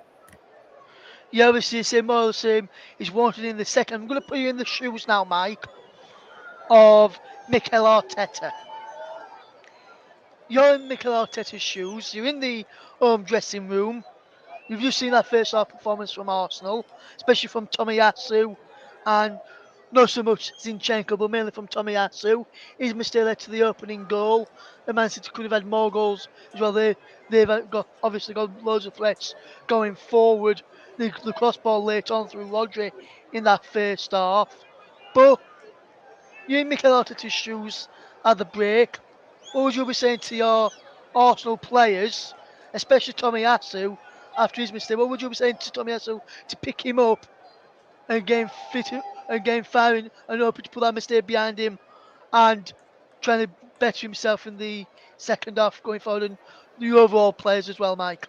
I think Tomiyasu will be okay. I think, what you probably noticed as well watching the game was how quickly the Arsenal fans were able to come out in full support of Tomiyasu there after that mistake, and because they knew, the kind of impact that could potentially have on him. And obviously the Arsenal fans there were very, very good to sort of show their support towards Tomiyasu and try and encourage him there. And I think that he'll be okay. He's made the mistake, but I think he'll be all right in the second half now. Obviously Ben White's there as an option if he feels like his head's gone at all. Mikel Arteta feels like Tomiyasu's head's gone at all, I should say, then obviously Ben White's there as an option to come on. But for me, Arsenal have got to be getting at these Manchester City sort of fullbacks really, because Kyle Walker and Bernardo Silva, the two they've really got to be getting at, because Kyle Walker obviously has got the yellow, Bernardo Silva's on a yellow, which was kind of a long time coming as well. He probably should have had a yellow before that, to be honest. And that's the interesting point, really, in my opinion. It'll be more what Pep Guardiola does to counteract Arsenal's threats in this half-time break than the other way round, because knowing that Bernardo Silva there is on a yellow and is playing a little bit out of position, whether they will make the change and bring on, obviously, young Lewis, who is obviously on the bench, is an option for them, which wouldn't be a bad idea if I was Pep Guardiola. That's probably what I would do. Yes, and I was about to ask you that with Pep Guardiola, but what I'm going to ask you now, Mike, which you're probably going to say is another burning question, like that first question was when you first came into the show today, Mike, after having a few technical problems earlier on. Just one question to ask you right now is that both managers, Mikel Arteta, Pep Guardiola, who do you think would be the happier of the two right now? And for me, I think it would probably be Arteta because I know he also went behind, but then they've got a reaction from going behind. Plus, he's seen another reaction for dropping points against Brentford and against Everton in back-to-back matches. Seen a response. They go behind, edge don't drop. They get back into it, going into the second half all level. Whereas for Pep, they lost to Tottenham, won last week, joined again today against a team that probably, in my opinion, Mike, is low on confidence after dropping points in the last couple of games. I think Arteta probably would be the happier of the two, considering how Arsenal's recent two games have gone in terms of results and performances. Yeah, I totally agree. I think that Mikel Arteta will be the happier manager at half-time. And I was saying in the WhatsApp chat, the Arsenal WhatsApp chat that I'm in with a group of mates of mine, there's like loads of us in there earlier on, about the impact of the decision that went against us on the weekend in Brentford's favour. And it does seem to look like that Arsenal are pretty much galvanised by that. Obviously, Tomiyasu's made the mistake, and Arsenal have sort of really come back into it and got themselves level. And if you look at the stats and stuff, Arsenal are actually playing really well. They're creating chances. Eddie Nketiah's had the one obviously wide just when it was 0-0, I believe, as well. So Arsenal are using that decision from the weekend to kind of galvanise them, in my opinion. And I do think Mikel Arteta will be very, very happy with the way his side are bouncing back from that and obviously from the defeat to Everton previously as well. But Pep Guardiola will be pleased as well, in my opinion. I think that he's come to the Emirates. He's got his side set up in the way that he wants them to with the tactics that he's using, and I think that I do think in a way both managers will be pretty pleased with both of their sides' performances throughout that first half. Sorry. Yes, and Mike, it's going to be probably another burning question for you right now. I'm going to ask you to take your Arsenal hat and Arsenal rose tinted glasses off and put them to one side and pick up your neutral glasses and your neutral hat to answer this question. What do you reckon the full-time score is going to be come the end of this game? See, this could be anything. It's anyone's game. Both sides have got plenty of quality on the pitch and on the bench as well that can come on and change the game and have an impact and make a difference for their side. So this could go any way. I wouldn't even like to call it, to be honest, Russ. It's there's so many quality players on show, the likes of Haaland, the likes of De Bruyne, the likes of Saka, of Martinelli, the likes of Mahrez, the likes of Eddie Nketiah. There's lots of players, Martin Odegaard, Jack Grealish, so many players on both teams. If you look at the benches as well, there's Phil Foden, there's guys like Leandro Trossard that could come on for Arsenal potentially. It's anyone's game. It's anyone's game. If I were to push you, Mike, full-time score, which way? What do you reckon the scoreline is going to be? This is anyone's game. What's the scoreline going to be? You don't need to say which way, but what's the end score going to be? Is it going to be one of Trevor Sports' favourite one in 4-4 or not, do you reckon? I don't think it'll be 4-4. It'd be a mad one if it was. But it could go. It could be a 2-1 to either side, or it could be a draw. It could end up as a point apiece. It's, as I said, it's anyone's to call. There's so much quality on both sides and on the benches for both sides that can come on and have an impact as well. Yes, we're going to get ready to go back to Chris Coughlin in a second as the teams are almost ready to come back out for the second half. as we get ready for the second half. Kickoff will get back to Mike Ornament at the end of the game. Do not worry, Mike will be back with us to dissect the game at the end of the match. As the players are just coming back out of the tunnel, we'll get back to Mike in just a second as we get ready to hand back over now and get ready to hand back to your match commentator for the second half. He's doing a fantastic first half commentary. Let's hope his commentaries continue to be excellent like they always are, as Manchester City made their way back out onto the field of play. Arsenal in the tunnel, only just having a quick word there with Martin Odegaard. Also making their way back out right now. In fact, Ramsdale is the only Arsenal player. Manchester City players, majority of them are back out as well. The bench is coming back out. The rest of the Arsenal team coming back out now. He's had back over to Chris Coughlin, who will guide us through the second half. Thank you, Russ. Have you got your breath back yet? Stunning 45 minutes at the Emirates between two teams that you expect no less from. Arsenal leading the way, Manchester City chasing them in second place. And the Gunners still in pole position as the table stands at the moment, but Manchester City very much breathing down their neck. 1-1 going into the second half, which will be kicked off by Eddie Nketiah. No changes for either side. More of the same, I hear you ask. Anthony Taylor just making the checks.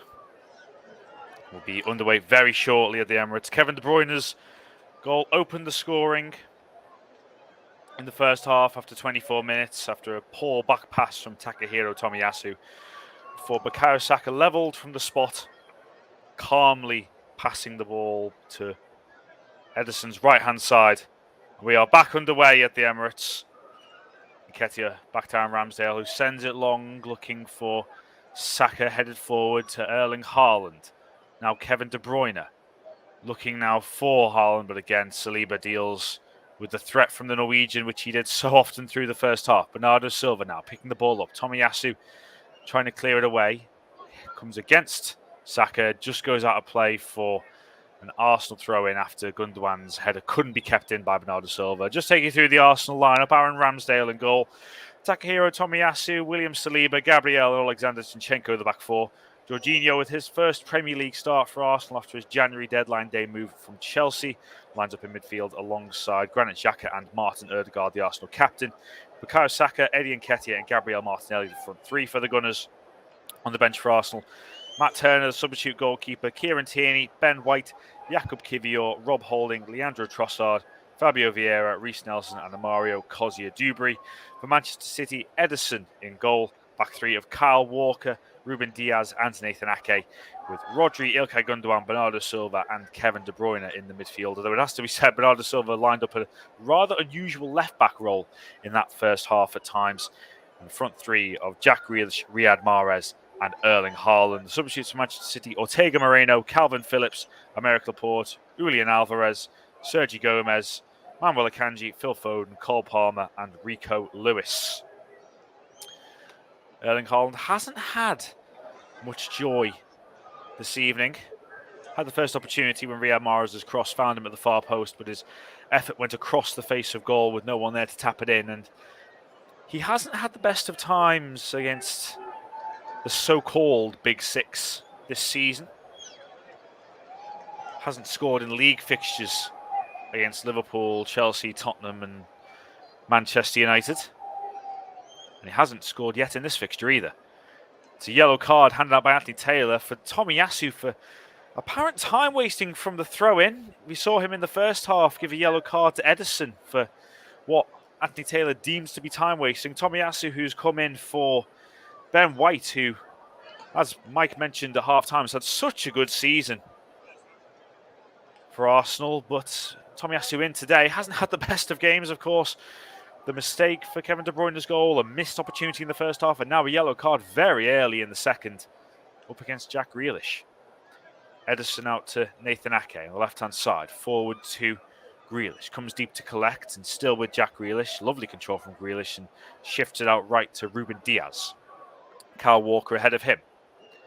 Kevin De Bruyne in field, but he goes further back to Rodri. Rodri now to Riyad Mahrez. Cutting inside and giving it back to Kyle Walker. Diaz. Ake. Jack Grealish up against Tomiyasu, who's now on a yellow card, and you see Grealish beginning to test the Japanese international, trying to get past him, and he's done so. Tomiyasu does well to get back at him. Grealish. Back heel to Bernardo Silva. Doesn't swing it in, controls it, and tries to take on Odegaard. Still with Bernardo Silva, swings the cross in. Haaland attacks it. In fact, his head has gone backwards. Rodri. De Bruyne back to Ake. Rodri. Walker. Diaz. City kicking from left to right in this second half. Arsenal kicking from right to left. City in sky blue, white shorts, sky blue socks, with Arsenal in the red and white shirts, white shorts and red socks. Rodri. Back to Diaz. Still with Ruben Diaz inside the Arsenal half. Only Ederson isn't inside the Gunners half at the moment. Walker. Mahrez, that's a poor bit of control from Riyad Mahrez. Takes his foot off it and just bounces out of play for an Arsenal throw-in, just short of halfway. Zinchenko. Back now to Gabriel. Xhaka. Tucks it around the corner for Martinelli, who finds Nketiah. Good strength from Nketiah. Back to Martinelli. Good control for Martinelli to keep the ball and give it back to Gabriel. Infield to Martinelli again, being closed down by Gundogan, and he's just about kept the ball. Zinchenko now back to Ramsdale. More authoritative back pass than his counterpart Tomiyasu in the first half. Tomiyasu forward to Saka. Up against Ake. Odegaard. Jorginho and now Xhaka can try and lead an Arsenal attack. Xhaka out to Martinelli. Left-hand side up against Ruben Diaz. Zinchenko in field. Martinelli past Mahrez. Still with Martinelli. Gives it back to Zinchenko. Takes a touch. Goes outside Mahrez. Can't get the cross in. Now he's facing up Mahrez again. Looking to try and get past him. It's really good defending by Riyad Mahrez. Inside his own penalty area now. Gives it back to Walker, who hooks it forward. Looking for Kevin De Bruyne. Haaland will come across, and Saliba tries to give it to Gabriel, but it's just beyond him, and it's a Manchester City throw-in. Arteta's tried to shepherd the ball away from Kevin De Bruyne, just got past Arteta. De Bruyne having a word or two with Mikel Arteta there inside the Arsenal technical area. Arteta, of course, the pair will know each other so well from Arteta's time at Manchester City under Pep Guardiola. But a bit of sportsmanship, you might say there, as Arteta just tries to delay the Manchester City throw-in, which Kevin De Bruyne looked to take quickly.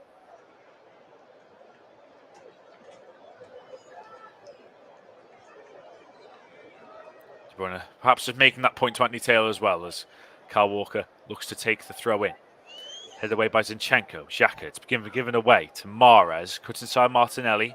And it's a free kick to Manchester City for the foul by Gabriel Martinelli on Riyad Mahrez. Martinelli hasn't been in the greatest of form recently, certainly from an attacking perspective. And the threat of Leandro Trossard now in terms of limiting his minutes does loom large for the Brazilian international. Trossard, of course, getting his first Gunners goal in the draw against Brentford on Saturday after coming off the bench to replace Martinelli just after the hour mark. Taylor having a word with Erling Haaland, who's up against Eddie Nketiah. I'm not sure that's the marking partnership many would have predicted, but we'll see here with Mahrez running over the ball. De Bruyne delivering the free kick. It's towards the far post. No one's near it from a Manchester City perspective, and Tomiyasu will hook the ball clear. Bernardo Silva taken down under pressure from Saka, and with the outside of his left foot sweeps it back to Ederson, who'll now send the ball forward to this near right-hand side. Lovely pass out to Riyad Mahrez, but he's offside, the Algerian, as he collects it from Ederson's pass. He denies it, but Arsenal get on with the action with a quickly taken free kick. Poor pass from Xhaka. Walker picks up on it. Mahrez. Back to Ruben Diaz.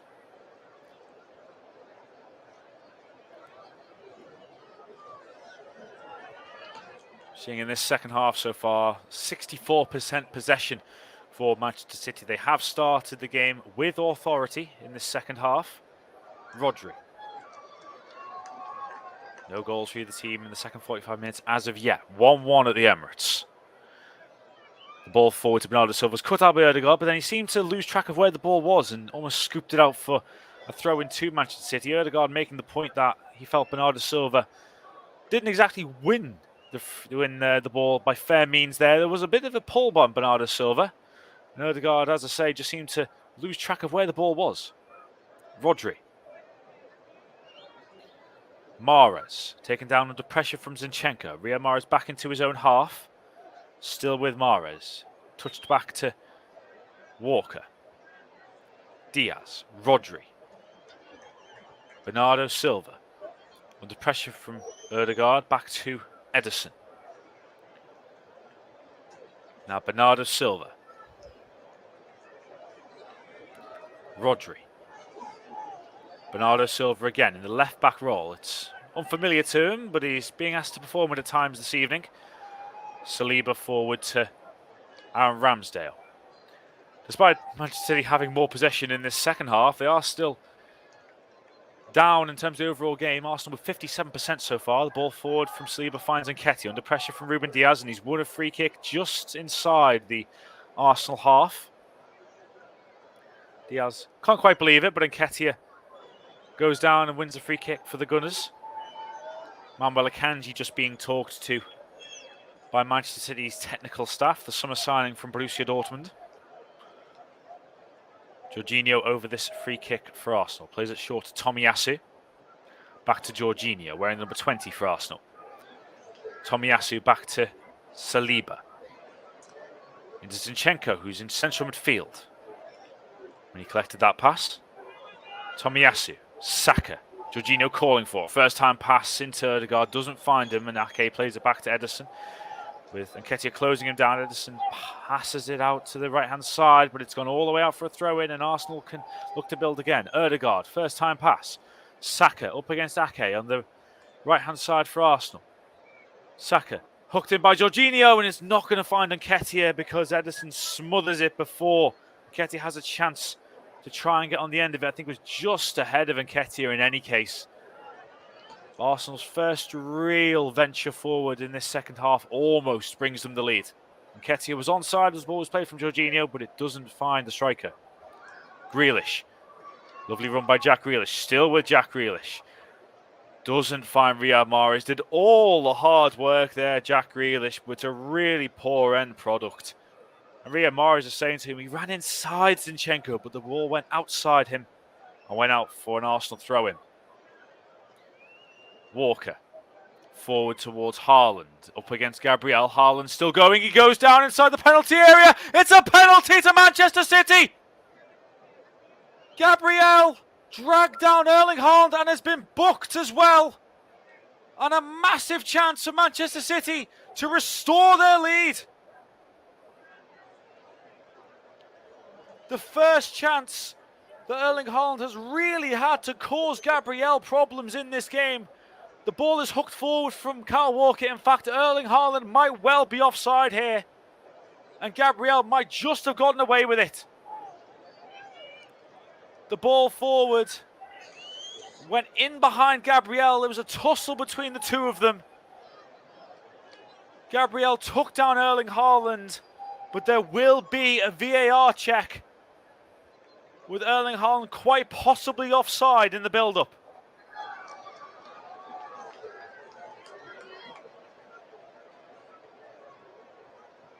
I have to say, from what I'm seeing here, it looks like Erling Haaland's right ankle was offside. We're just waiting to hear from Anthony Taylor, from the VAR officials, to see.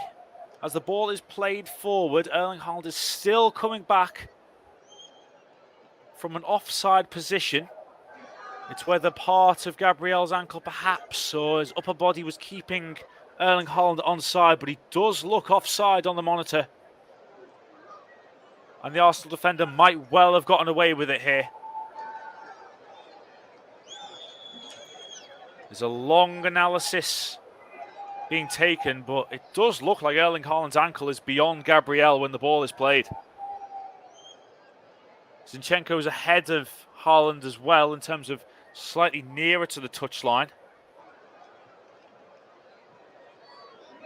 It's a long VAR check to check the validity of this penalty award. And the lines are being drawn. There's a red line, and Erling Haaland was offside.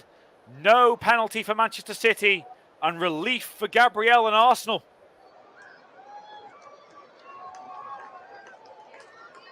The correct decision. And Anthony Taylor wipes out Gabriel's yellow card as well.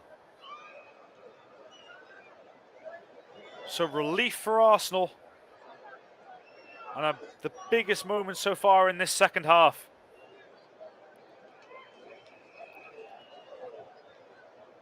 Arteta buoying up the crowd as well. He knows what a massive moment that could be, not just in this game, but perhaps in the Premier League title race.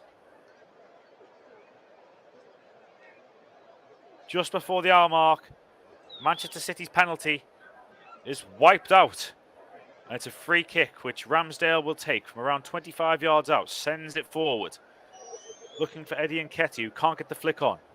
Comes off Rodri, down to Kyle Walker. Hooks it forward, looking for Erling Haaland. It's been dealt with by Gabriel again, and you can bet that he'll be touch tight to Haaland for the rest of this game.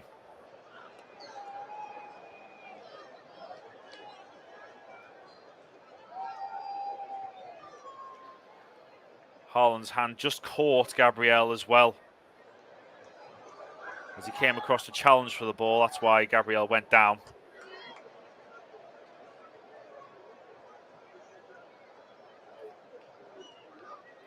A free kick to Arsenal just inside the Manchester City half. Gabriel still down, receiving a bit of treatment.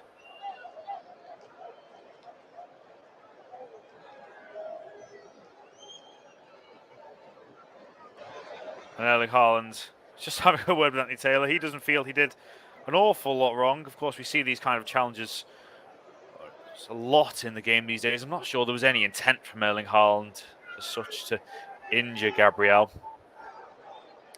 Haaland knows he's there, but I'm not sure, as I say, I'm not sure there's the intent from Erling Haaland to actively go and injure Gabriel.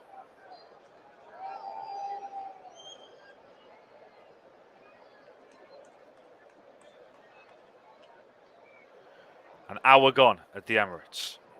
The first substitution of the game. It's an interesting one. It sees Riyad Mahrez part the game. Hasn't had as good a game as he had against Aston Villa at the weekend, but Riyad Mahrez has taken off for Manuel Akanji. So a potential change in system here for Manchester City. Swiss international Manuel Akanji coming on.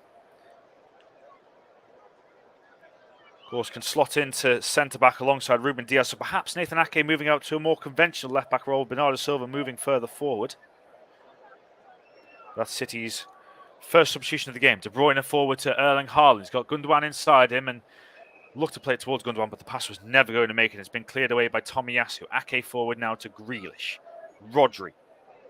Still with Rodri. Now back out to Jack Grealish on City's left-hand side.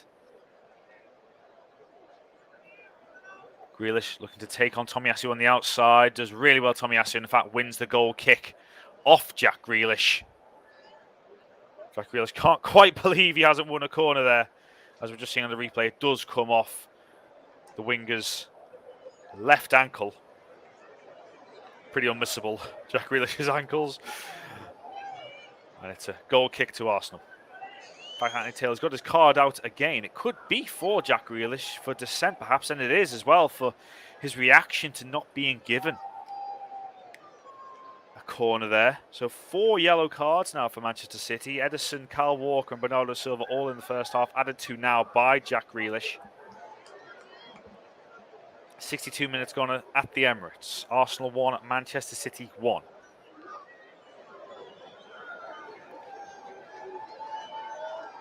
A goal kick to be taken by Aaron Ramsdale. Such a crucial contest this as things stand. Arsenal staying 3 points clear of Manchester City, having played a game less. That's why it was such a crucial moment when that penalty was overturned for Erling Haaland being offside in the build-up.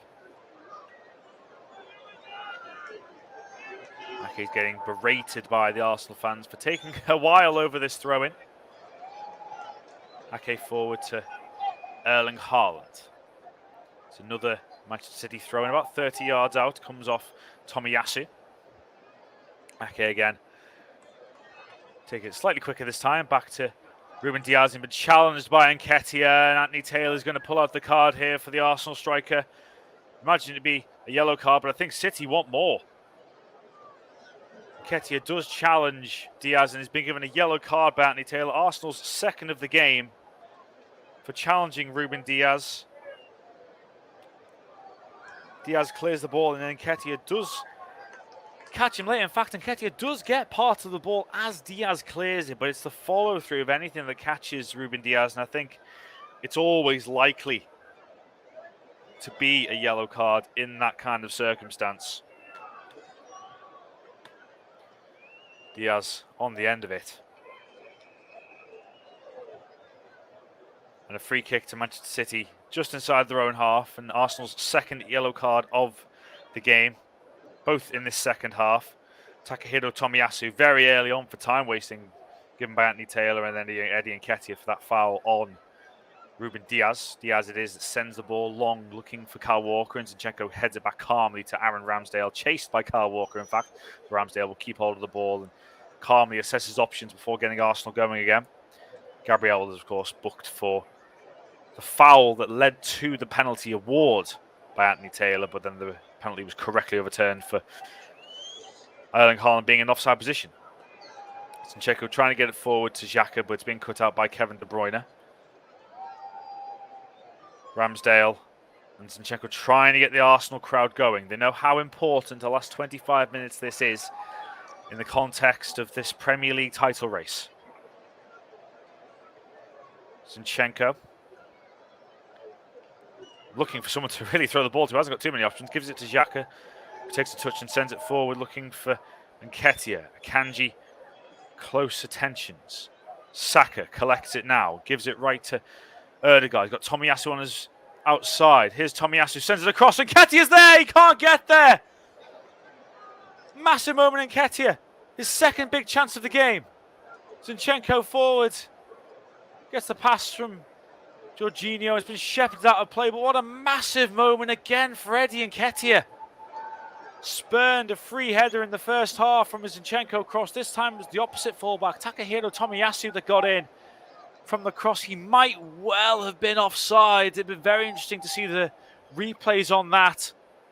The ball came in and Nketiah was a stud away from making it 2-1 to Arsenal. A massive moment a la Gaza all those years ago in Euro 96. You can add Nketiah 2023 to that. And another massive moment in this pulsating contest. Gabriel back to Ramsdale. Arsenal have to go again. They've had good chances in this game. Tomiyasu into Ødegaard.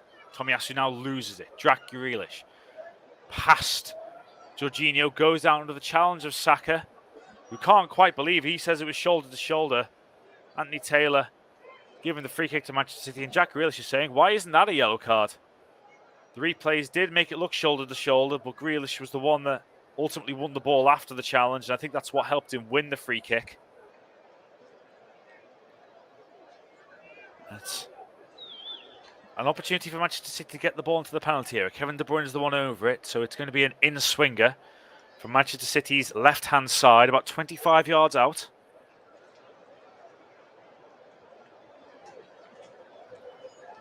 Can they go in front again after Nketiah missing a massive opportunity? Kevin De Bruyne assessing where he'll put the ball. Of course, he's so adept at that, the Belgium international. De Bruyne, right arm raised, curls it in towards Rodri, who gets the header. It's come down. It's Akanji. It's cleared off the line by Jorginho. Another massive chance in this game, this time falling to Manchester City, but Akanji can't finish it. Jorginho on his full Premier League debut for Arsenal, clearing the danger at the very last moment. Rodri it was whose header was saved by Ramsdale, bounced off him. Ake's effort then fell to Manuel Akanji and was cleared off the line by Jorginho.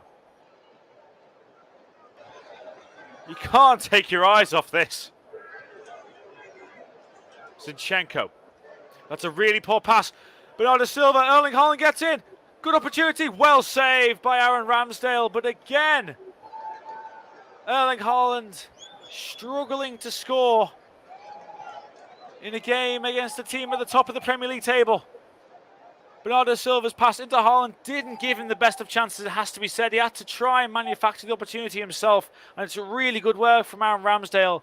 But 2 opportunities for Manchester City in the space of a minute. Saka. Ødegaard. Zinchenko. Xhaka on his outside, and that's where the ball goes. Good control by Granit Xhaka.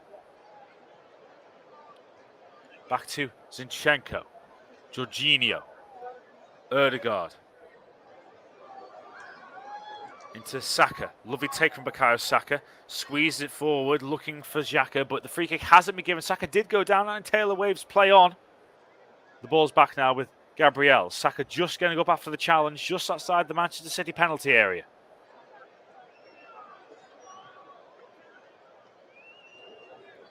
Saliba.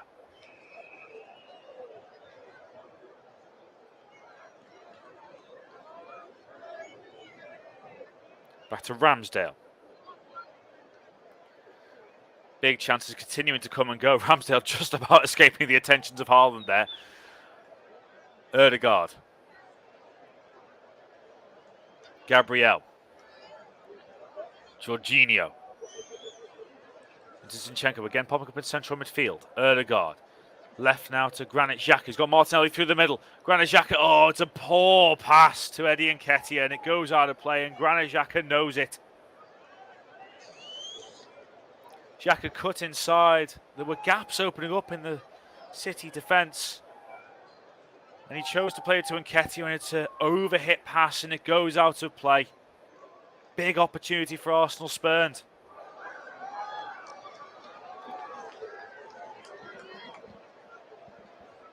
Arteta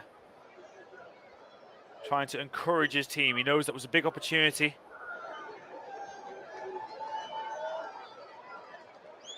And a win for Arsenal in this game really would give them a commanding position at the top of the Premier League table. A win would send them 6 points clear with the game in hand. Arsenal, without the Premier League title since 2004, that invincible season.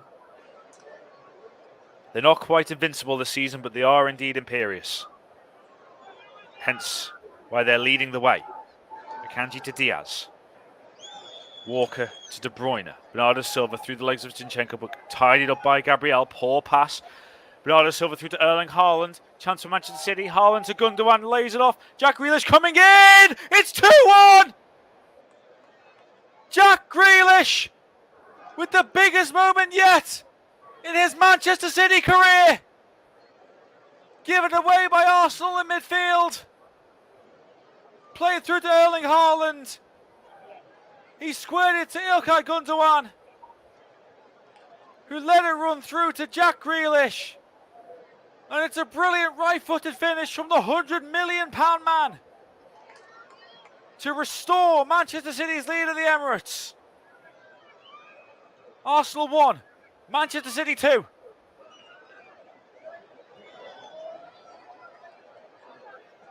There looked to be not a lot of danger when Gabriel had the ball, but it's a poor giveaway. Erling Haaland is onside this time. Gives it to Gundogan, who unselfishly squares it for Jack Grealish, who comes in and sweeps it past Aaron Ramsdale. Takes a slight deflection of Tomiyasu to compound his evening. It's a deflection that takes it past Aaron Ramsdale. But a massive, massive moment for Jack Grealish,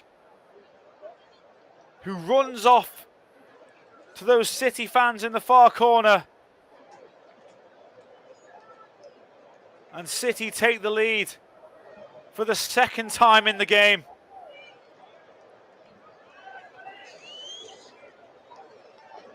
How can Arsenal respond to going behind again? Ødegaard bullies Grealish off the ball, plays it forward to Nketiah, but it's good defending by Rodri. Grealish's third Premier League goal of the season and by far his biggest. Grealish now back to Ramsdale.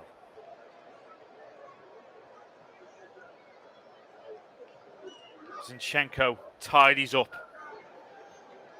Arsenal behind with just over a quarter of an hour to go. Can they go back level in this game?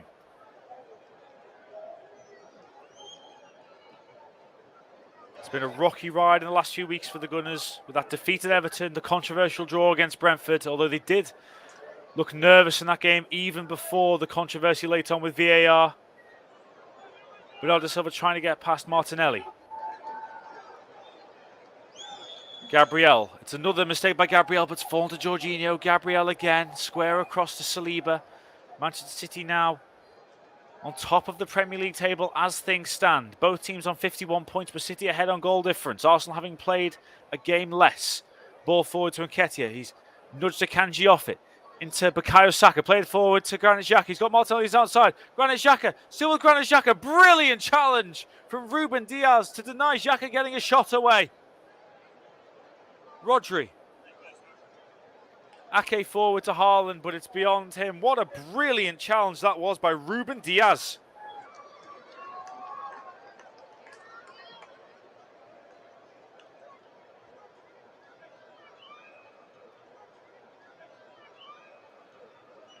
Arsenal trying to come forward again.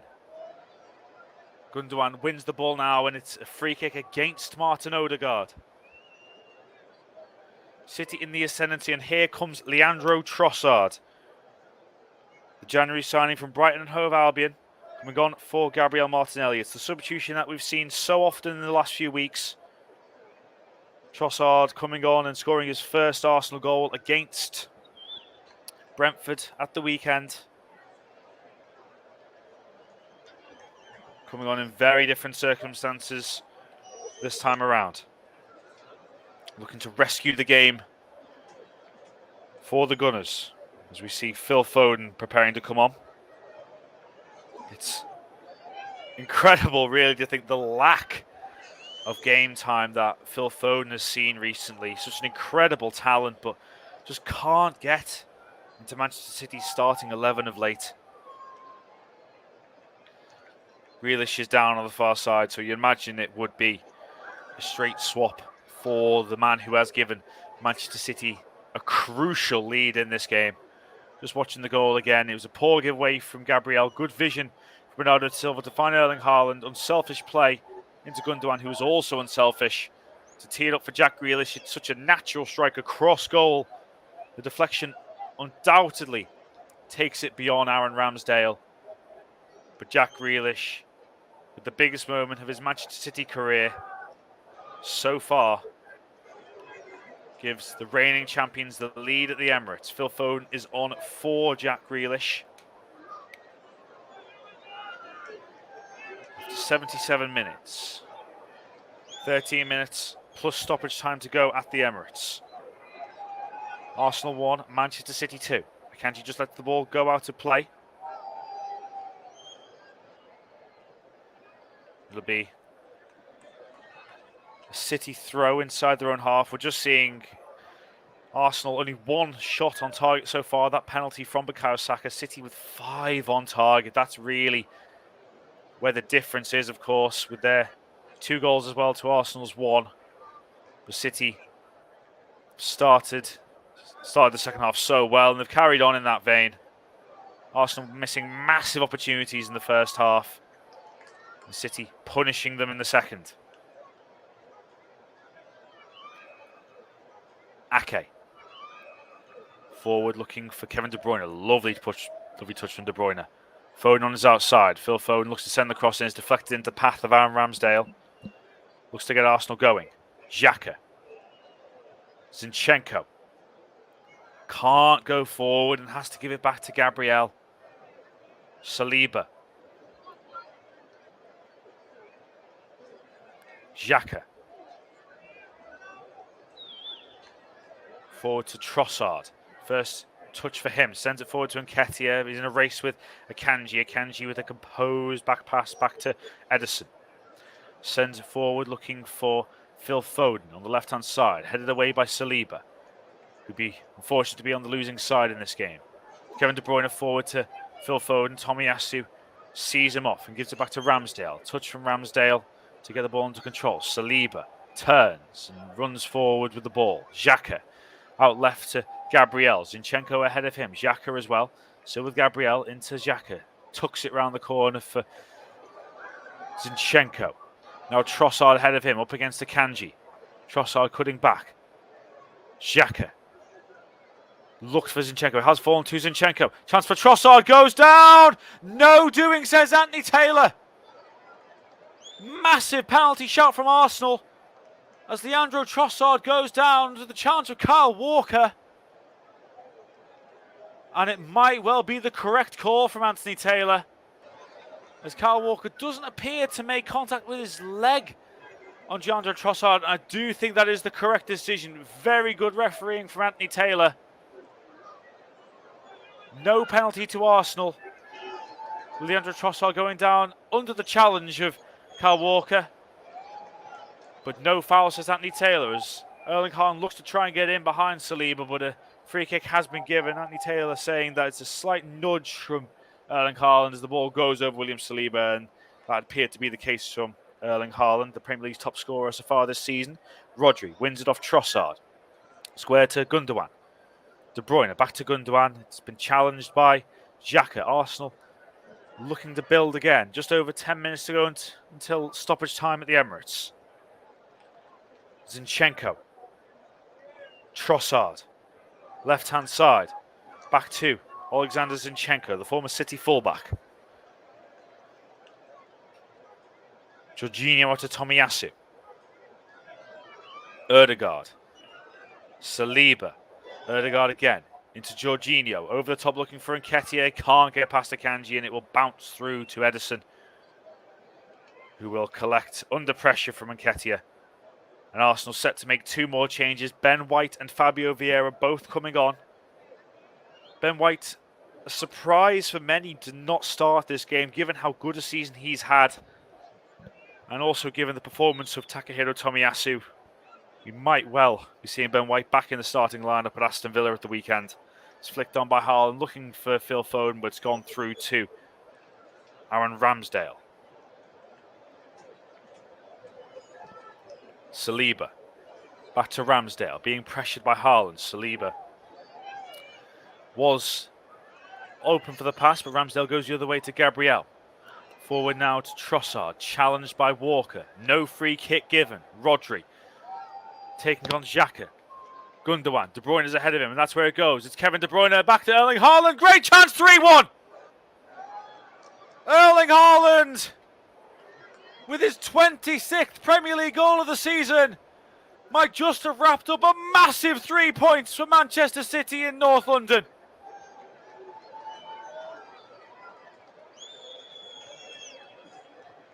The City squad run over to the fans in the far corner, and Erling Haaland with a brilliant right foot finish, low past Aaron Ramsdale, makes it Arsenal 1, Manchester City 3. And is that game over at the Emirates?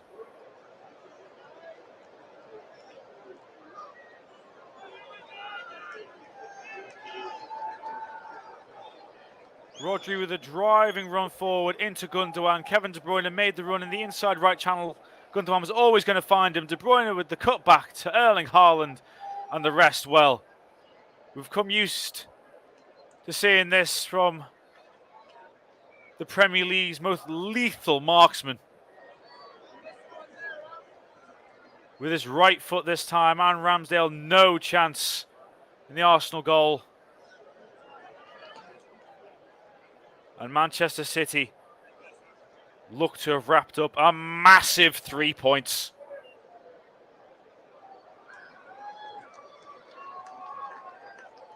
The substitutions have been made for Arsenal in the meantime. So that's Ben White coming on, and so is Fabio Vieira, Ødegaard with the shot there. Ødegaard goes down to the challenge. It'll come to Ben White. Head forward by Nathan Ake. I'll confirm the substitutions in a second. Ødegaard outside the penalty area. Right out to Leandro Trossard. Fabio Vieira inside, and Fabio Vieira gets the ball, headed away by Akanji, only as far as Trossard. Still with Trossard. Gives it square to Jorginho. Back out left to Zinchenko. Trossard on his outside. Vieira now sends it in. It's cleared away by Rodri. Those changes for Arsenal. See Ben White and Fabio Vieira coming on for the Gunners. And Tomiyasu and Granit Xhaka that have gone off from Mikel Arteta's side with less than 10 minutes to go now until stoppage time. And a massive ask for the Premier League leaders going into tonight's game to get back into this contest. As things stand, Manchester City are top of the Premier League table on goal difference.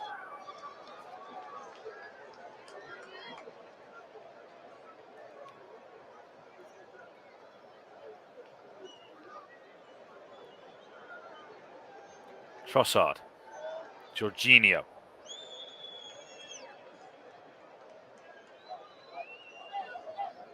Looking for Ben White. It's Gundogan that will look to deal with the ball. Only cleared away as far as Martin Ødegaard.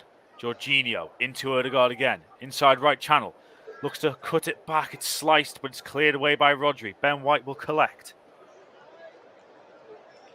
Looking for Saliba. Erling Haaland gets in there first. He can try and now look to run Saliba. Real battle between those two this evening, which Erling Haaland has ultimately won with that third goal for Manchester City to give them a 3-1 lead. Arsenal fans haven't seen their team lose at home in the Premier League this season, but are 5 minutes plus stoppage time away from experiencing that for the first time. But here comes Ødegaard. Can't find Saka on the right-hand side, and the ball flies out of play for a goal kick to Manchester City, which Ederson, you can imagine, be taking his time over. De Bruyne, so good at that, bursting beyond the last line, cutting it back. Erling Haaland with the touch and finish. And Arsenal know what a big, big task it'll be to get back in this game. Just hasn't gone right for the Gunners in the last few weeks. As I mentioned, that 1-0 defeat at Everton, followed by the 1-1 draw against Brentford. And yes, there was a controversy with VAR, but Arsenal were very shaky even up until that point in that game. And Manchester City have come to North London today and flexed their muscle. Fabio Vieira, left-hand side. He's got Trossard with him, and that's where it goes. Trossard looking to take on Bernardo Silva and Kyle Walker. Tries to squeeze the pass into Vieira. Kyle Walker clears it away. And Gundogan collects. It's a poor pass. Zinchenko picks it up. Jorginho into Ødegaard. Gets there. And now he's teed off for Ben White, who looked to have a go. It's Ben White. It's blocked by Ruben Diaz. Saka might have looked to have shepherded out for a corner, but it won't go out for one. Saka now. Ben White for company. And Saka's back heel. Look for Ben White. He would have been offside in any case, but it's gone out for an Arsenal goal kick. We're seeing Calvin Phillips come on. A rare appearance for him since his summer move from Leeds United, where he was such a massive figure for them, both in the Championship, the promotion to the Premier League, and staying in the Premier League over the last few seasons. England international, of course, as well, Calvin Phillips, and he'll be coming on to replace Kevin De Bruyne, who's got a goal and an assist this evening. The first after the mistake from Takahiro Tomiyasu to give Manchester City the lead after 24 minutes. And then the assist to set up Erling Haaland's potentially match-winning strike after 82. Calvin Phillips coming on for Kevin De Bruyne. A defensive move from Pep Guardiola as he looks to make sure of these 3 crucial points in the Premier League title race. Nketiah can't find Trossard. The ball will go out now for an Arsenal throw in after it got deflected on the way to Trossard. Zinchenko now. Gabriel.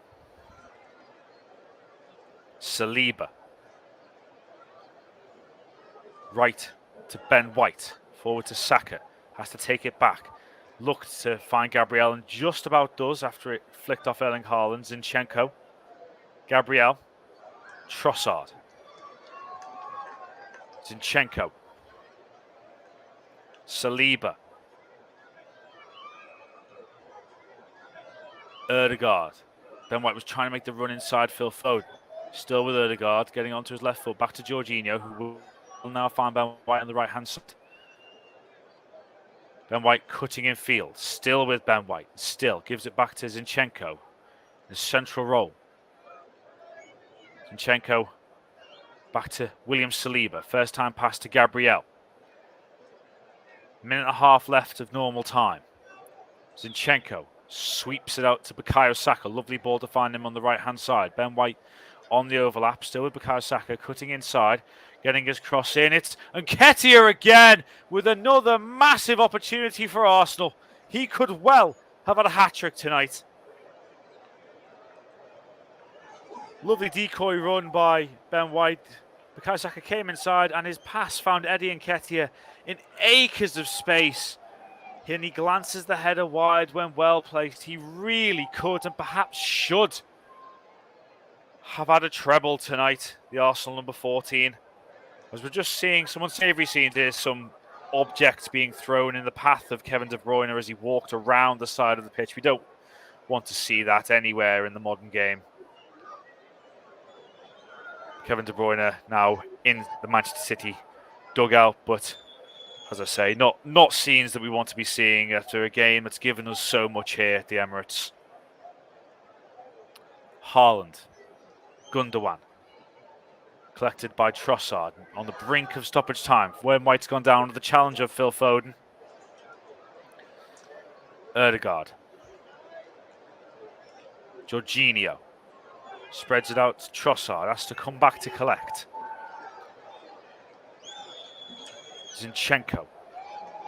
Jorginho. 5 minutes of stoppage time at the Emirates. Can Arsenal make it an interesting finale? Outright to Bukayo Saka. Ben White again on his outside. Bukayo Saka gives it to Ben White this time. Keeps it in, but the flag has gone up.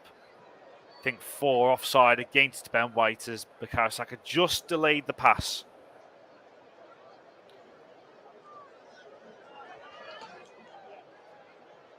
De Bruyne in discussions with Stefan Ortega.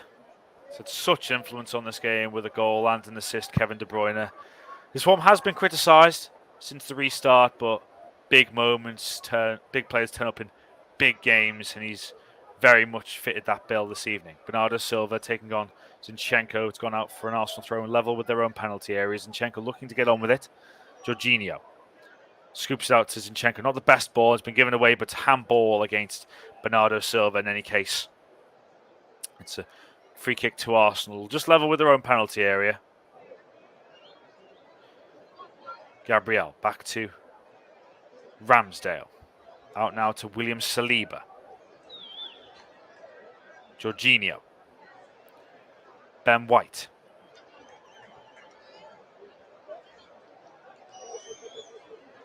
Still with Ben White. Giving it back to Zinchenko. Trossard. Back to Zinchenko again. Trossard again. Inside the penalty area. Still with Trossard. Looks to hook it in and it's landed on the roof of the net. I think Ederson had it covered all the way, but Trossard's effort just floated onto the roof of the Manchester City net and goes out for a goal kick. Ederson just sticking up his right hand just to make sure that it floated over the bar from Leandro Trossard. We could well be seeing Trossard starting for Arsenal soon, given how much he's replaced Martinelli in recent games and Martinelli's lack of form in recent matches. It's coincided with Arsenal's recent drop-off in form. It's set to be just 1 point from the last 3 games, which has allowed Manchester City to close the gap at the top. As for the commentary hub player of the match, it'll be going to Kevin De Bruyne, of course, goal and an assist for Manchester City's number 17.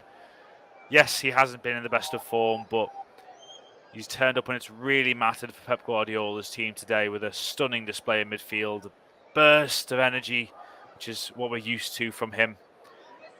Such talent and the ability to impact a game, and he's really done that this evening in the match to send Manchester City top of the Premier League table on goal difference. And Mikel Arteta knows his team have been beaten by the better side tonight. It's about recovering and getting Arsenal back on track. Away to Aston Villa at the weekend. It's a massive game. Manchester City away to Nottingham Forest. Arsenal still having a game in hand, of course. But when you're in a race with Manchester City, with so much experience of winning titles and tight races, beating Liverpool by a point in recent seasons twice, then you're up against so much quality and experience combined. But Arsenal have done well to get to this stage, and they must remember that as they go forward, looking to recover their form. Calvin Phillips now to Phil Foden, scooping it round the corner for Ilkay Gundogan. Can Manchester City get a fourth in stoppage time? Gundogan. Haaland coming to try and collect the ball. Gundogan's gone down. Haaland now looks to drive around the outside. It's a challenge from Bukayo Saka. It's gone out for a Manchester City throw-in. Just level with their own penalty area in front of the Manchester City fans, and they know they've done enough to leave North London with all 3 points this evening as we tick into the final 30 seconds of stoppage time at the end of the game.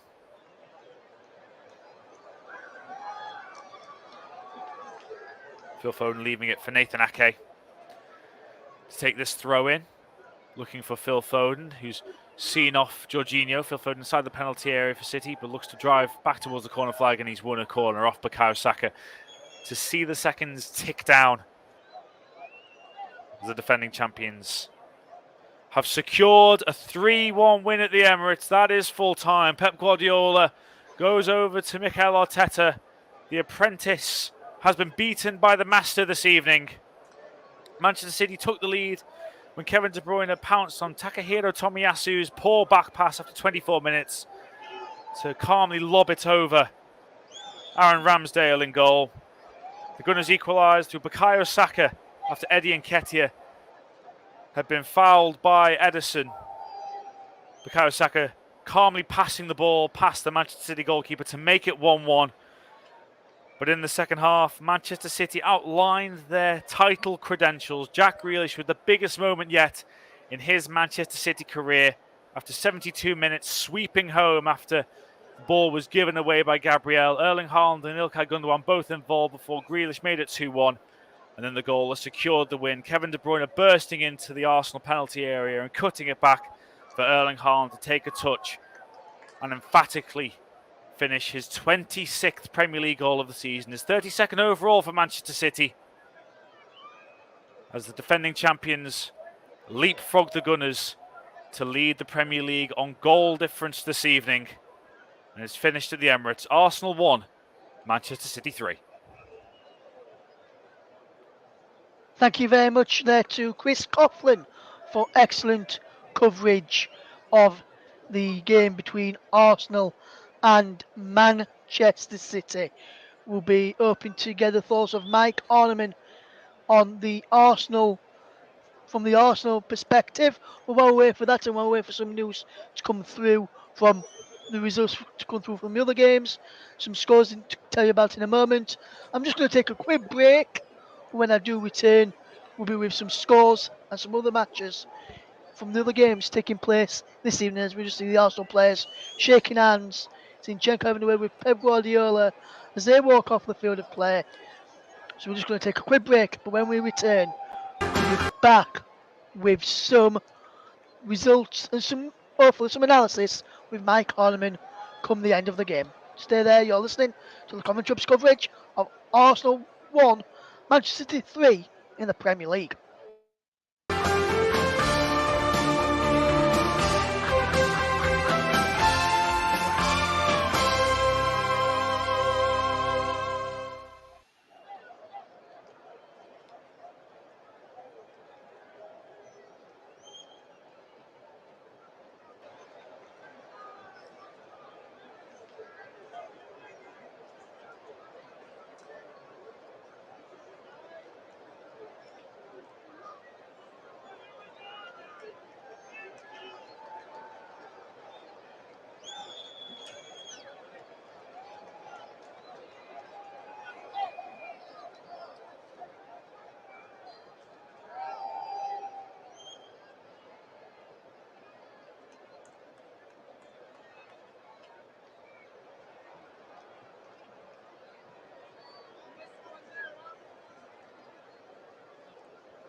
Welcome back to the Commentary Hub's coverage of the Premier League clash between Arsenal and Manchester City, which took place at the Emirates Stadium this evening. Manchester City running out 3-1 victors and going top of the Premier League table this evening. We'll go through some of the other latest scores in the Championship and some other games for you as well, and run you through some the FA Youth Cup result as well between Oxford United and Leeds United as well. We're just getting some feedback from the game on our WhatsApp chat that we've got for our commentators, and some of the chat there is not repeatable to be on air. So just running through the Championship score lines is currently Bristol City 1, Wigan Athletic 1, Preston 1, Luton 1, Stoke City 2, Huddersfield 0, Swansea 2, Blackpool 1, is Sheffield United 1, Middlesbrough 3, West Bromwich Albion 1, Blackburn Rovers 0. In the Isthmian League Premier Division, it's going Grey Wanderers 0, Folkestone 0, and Kingstonian 0, Hastings 2. FA Youth Cup action, it finished Oxford United 3, Leeds United 0 for the under-18s. Leeds United under-18s bowed out of the competition at this stage this year. Hopefully that's not a omen for the first team, as they bowed out of the fifth round, did the FA Youth Cup under-18s Leeds United side. In that one, in the Champions League latest scores is Club Brugge 0, Benfica 1, and Dortmund 1, Chelsea 0. In the Scottish Premiership is currently Motherwell 2, St Mirren 1. In La Liga is currently Real Madrid 3, Elche 0 as well. And we'll keep you across all the matches that are taking place right now to keep you up to date with rest of the games. With fantastic coverage tonight from Chris Coughlin, who's guided us through the Arsenal Manchester City game this evening. We were due to have Mike Onoman alongside him for the commentary, but technical problems prepared to that. Might come on at half time, but I think a few technical problems happening again right now. So hopefully we won't. So unfortunately, we probably won't get to hear the thoughts of Mike Ornament. But I'll just read you some of the gist that Mike has been saying during the second period in the chat. He says these tactics from Man City are disgusting for a so-called big club. This is the views of Mike Onoman, not the views of our channel in full. But we can get the verdict from Mike Onoman, who's joining me now. And very good evening to you again, Mike. And Manchester City were now 3-1 winners in the end over Arsenal. It was just one of those days for us. Since our mistake, everything, Mike, just seemed to go wrong for the Gunners tonight. Yeah, you're right, Russ. It did. I think that, you look at that first half performance. I thought Arsenal played very, very well in that first half. Created a lot of chances. Eddie Nketiah, probably on another day scores a hat-trick with the chances that he's had there. There's a couple of really big chances either half for Eddie Nketiah there, which he should be putting away. And then obviously the defensive side of it is what's let Arsenal down tonight with some really criminal, costly mistakes from the likes of Tomiyasu and Gabriel for Manchester City to which Manchester City capitalised on, I should say, where that was a couple of months ago. Arsenal wouldn't be making those mistakes. It's just kind of, I think it's a lack of confidence. I don't think it's a lack of belief, but I do think it's a lack of confidence from the last few weeks. Obviously, the Everton defeat and the Brentford game at the weekend, where points were dropped as well. And I think that Manchester City upped their game in the second half, and they were causing Arsenal lots and lots of problems, and Arsenal were unable to deal with those threats really. But as I said, I don't think it's a lack of belief from Arsenal. I think it's a lack of. So I think it's a bit of a lack of belief for Arsenal, I should say, where a couple of months ago, maybe even 5-6 weeks ago, that Arsenal weren't going to be making those sort of mistakes. Yeah, and Mike, Arsenal now have gone. See, last time they won in the Premier League, Mike, against Manchester City was back in 2015. We're now in 2023. And since our 2-1 win of the Emirates back in 2015, Arsenal haven't won in the Premier League. They did win in 2016, but that was in a friendly. They have won in some cup competitions, but in the league they've not won since 2015 against Manchester City, so a so-called competitor for the title this season. Do you see that bit of a problem for Arsenal? Yeah, it's a huge problem.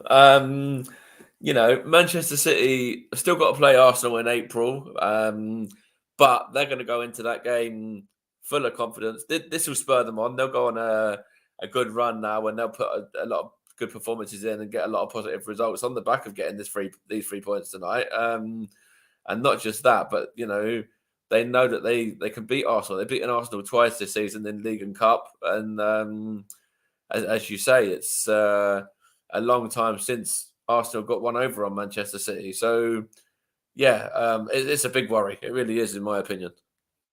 Yes, and like I said, Mike, it's Arsenal's third defeat as you mentioned, Mike, it's Arsenal's third defeat of the season in this campaign, including the Manchester City game. The third time they've lost in the league, fourth in the campaign because they lost in the league earlier on in the season as well, Mike. What do you think the problem is where Arsenal can't seem to get a win? Because they lost to Manchester United earlier on in the season in the league. They've lost to Everton, who were bottom of the league at the time before Sean Dyche came in, and then that propelled them up the table a little bit and went out to relegation zone until other results took place around them. And then they've been back in relegation zone since. And then they lost again tonight against Manchester City. What do you think the problem is against Manchester United, Man City, and Everton? Whereas I know Everton can disregard that if you like, because that's Sean Dyche's first game in charge, new manager bounce and all that for the Toffees. What do you think the problem is against the likes of Manchester United and Manchester City? Do you think Arsenal are afraid to play the so-called big sides? We're going to be up there and challenging them this season. That's a good question. I don't think it's a fact that Arsenal are afraid. I think it's the fact Arsenal got the youngest squad in the league, and there's a bit of inexperience that comes in there. Where Manchester City, for example, have got so many winners that have seen it out to the long haul and have seen it all the way through and won titles and big competitions and stuff. Whereas with Arsenal, there's only Gabriel Jesus, who's obviously out injured as well and hasn't featured for a while, and Zinchenko, who have both won the league at Manchester City. For the rest of them, they haven't won titles. They haven't been involved in title contention or anything like that. So I think that's what it is for me. That's what I'd put it down to. Yeah, Mike, and there's just one other thing I want to touch upon on the Arsenal game, and then we'll touch upon Arsenal's tonight's game, and then we'll touch upon some Arsenal upcoming fixtures that you've got as well. There was some unsavoury scenes seen at the Emirates tonight when Kevin De Bruyne was walking around the side of the pitch after being substituted for Calvin Phillips. He had bottles thrown at him. He looked like he had some coins thrown at him as well from the Arsenal faithful. Just want to get your thoughts on that, because for me that's something that we do not want to see in football. One of these days that could have one of those bottles or coins could have hit Kevin De Bruyne as he was walking round, and he could have got a serious injury, potential head injury if he hit him in the head, and hard enough in the head, and could have seriously had him out for the rest of the season, maybe even out for the rest of his career, depending on how hard it hit him and what his reaction and that was like. So, John, I just want to get your thoughts on that the horrific and minority stupid decisions of some so-called Arsenal supporters or fans in the stadium this evening. Yeah, I don't agree with that. I want to condemn that completely. I think that Arsenal fans tonight, myself, we're like myself included, sorry, we're frustrated by the fact that we've lost the game, we've conceded some stupid goals, and we haven't had the rub of the green with certain decisions and things like that. The penalty where Ederson probably should have gone for a second yellow. I thought we should have had a penalty in the second half as well. I thought Manchester City could have had maybe even another man sent off as well, potentially, with, I think, Silva and Haaland. Obviously, I think he elbowed Gabriel as well. So Arsenal fans are frustrated, but it's how you deal with your frustration. And, you need to look inwards a little bit and kind of realize that you're not doing the club or the club's image any good if that's the kind of way that you're going to react. And it's only going to give the club a bad reputation at the end of the day. Like, take the frustration and move on. I know it's difficult, and I know, it sort of fans can be quick to kind of react in certain ways, and a little bit of stupidity comes into it if they have a little bit of alcohol induced or whatever it may be. Like, but yeah, it's common sense. Like, you have to look at the consequences it will have, not just on yourself, but as for the club as well. When the brands and the image that they're tarnishing, alongside obviously the fact that it could cause a serious injury to the opposing player as well there. Yes, and moving away from this game tonight, briefly, Mike, I'm just looking at some of the, with you being an Arsenal fan now, Mike, you can put your Arsenal hat and glasses back on now after just speaking there neutral about the game and that involvement there. I know you mentioned you're an Arsenal fan, so put your Arsenal hat on, put your Arsenal glasses on, looking at the upcoming games that you've got, Mike, and I'm going to take you up until the 12th, up to and including the 12th of March, with your next few matches coming up. So you've got Aston Villa away this weekend, then you've got Leicester City away on the 25th. You've got Everton at home on the 1st of March in the Premier League.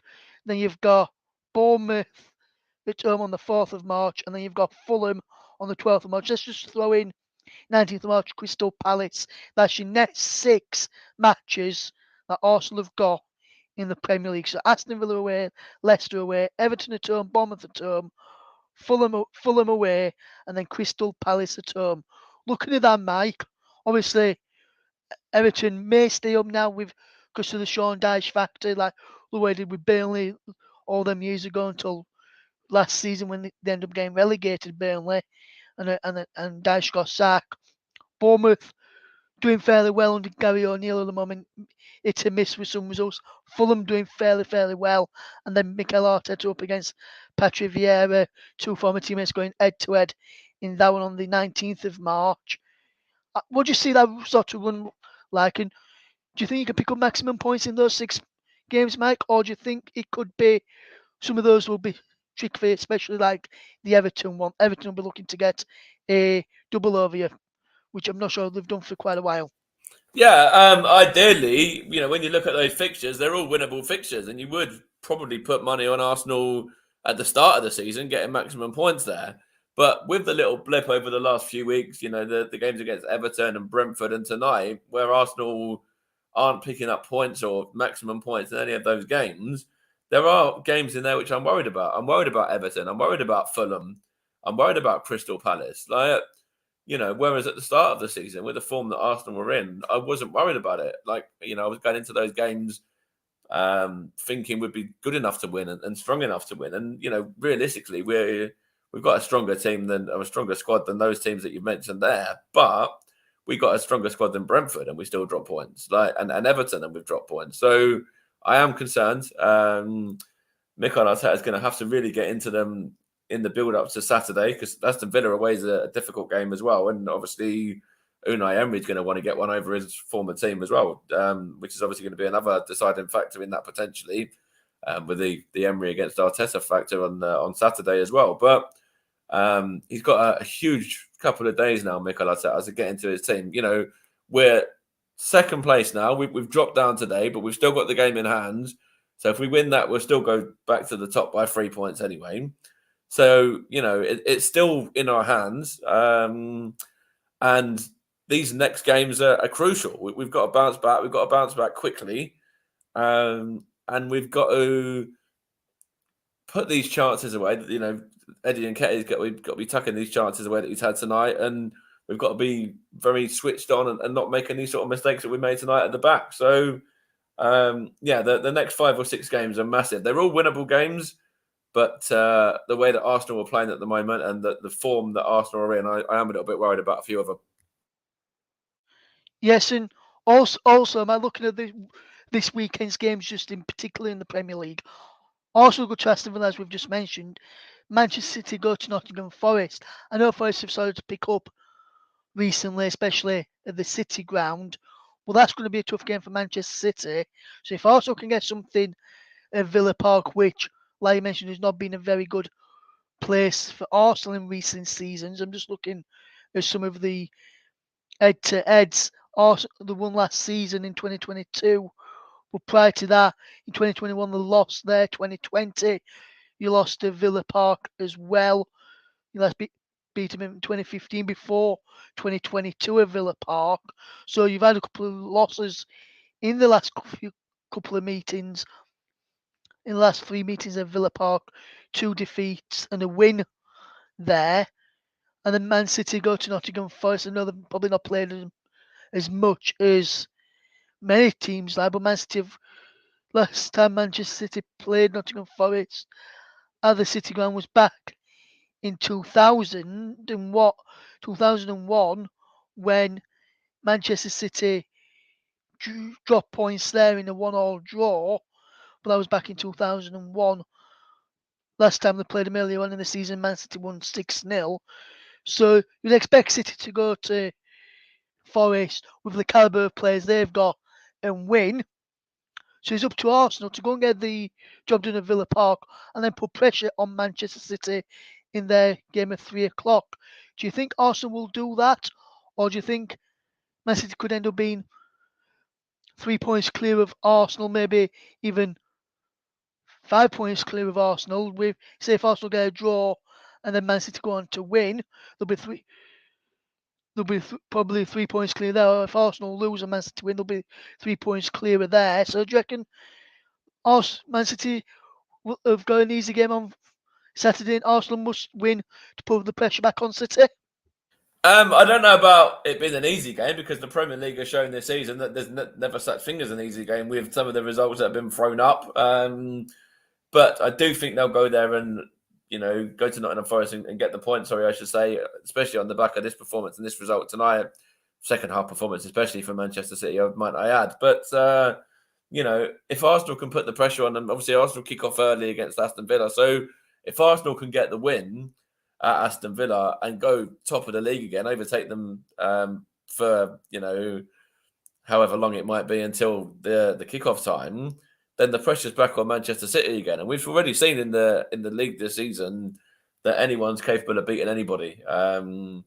So it's all about what Arsenal do in the early game, and then we'll sort of be able to go from there. But I think that I personally, I think that both teams will win on Saturday. I think Arsenal will bounce back, and I think that Nottingham Forest won't be strong enough for Manchester City. So it will be the same situation again where Arsenal are still behind on goal difference. So it's going to be crucial. Obviously, Champions League comes into play next week for Manchester City as well. So they're going to start to take that. How seriously are they going to take that competition? Because obviously they haven't won that competition yet under Pep, and obviously that's the one that's eluded him, and he's going to want to win that one. So maybe that's where Arsenal can capitalise a little bit. But it's just a really exciting end to the season. Manchester United are involved, of course, as well. They're not out of the mix or anything like that. So it's anyone's really to go on and win. It's all about what team can be the most consistent in the build up to the end of the season, really, that they're running for the end of the season. And obviously, whether it's Arsenal, Manchester City, Manchester United, whichever way it goes, it's been, we'll be able to say that we've been we've had the privilege, and the pleasure of watching a 3-horse title race there between 3 very, very good sides. Manchester City and all the caliber of players that they've got, Arsenal being the youngest side in the league, and then Manchester United obviously improving under Erik ten Hag, and obviously to where he's got them to as well. So whichever way this title goes, it's going to be a phenomenal end to the season. Yes, absolutely, man. The full-time whistle has gone in the Championship game at Bramall Lane. Sheffield United have being beaten by 3-1 against Middlesbrough. Other scores in the Championship: Bristol City 1, Wigan 1, Preston 1, Luton 1, Stoke 3, Huddersfield 0, Swansea 2, Blackpool 1. It's going to West Bromwich Albion 1, Blackburn Rovers 1, Ben Brereton Diaz, 89th minute equaliser for Blackburn Rovers in the Championship this evening. In the Champions League, last 16, first leg, Club Brugge have been beaten by 2-0 against Benfica.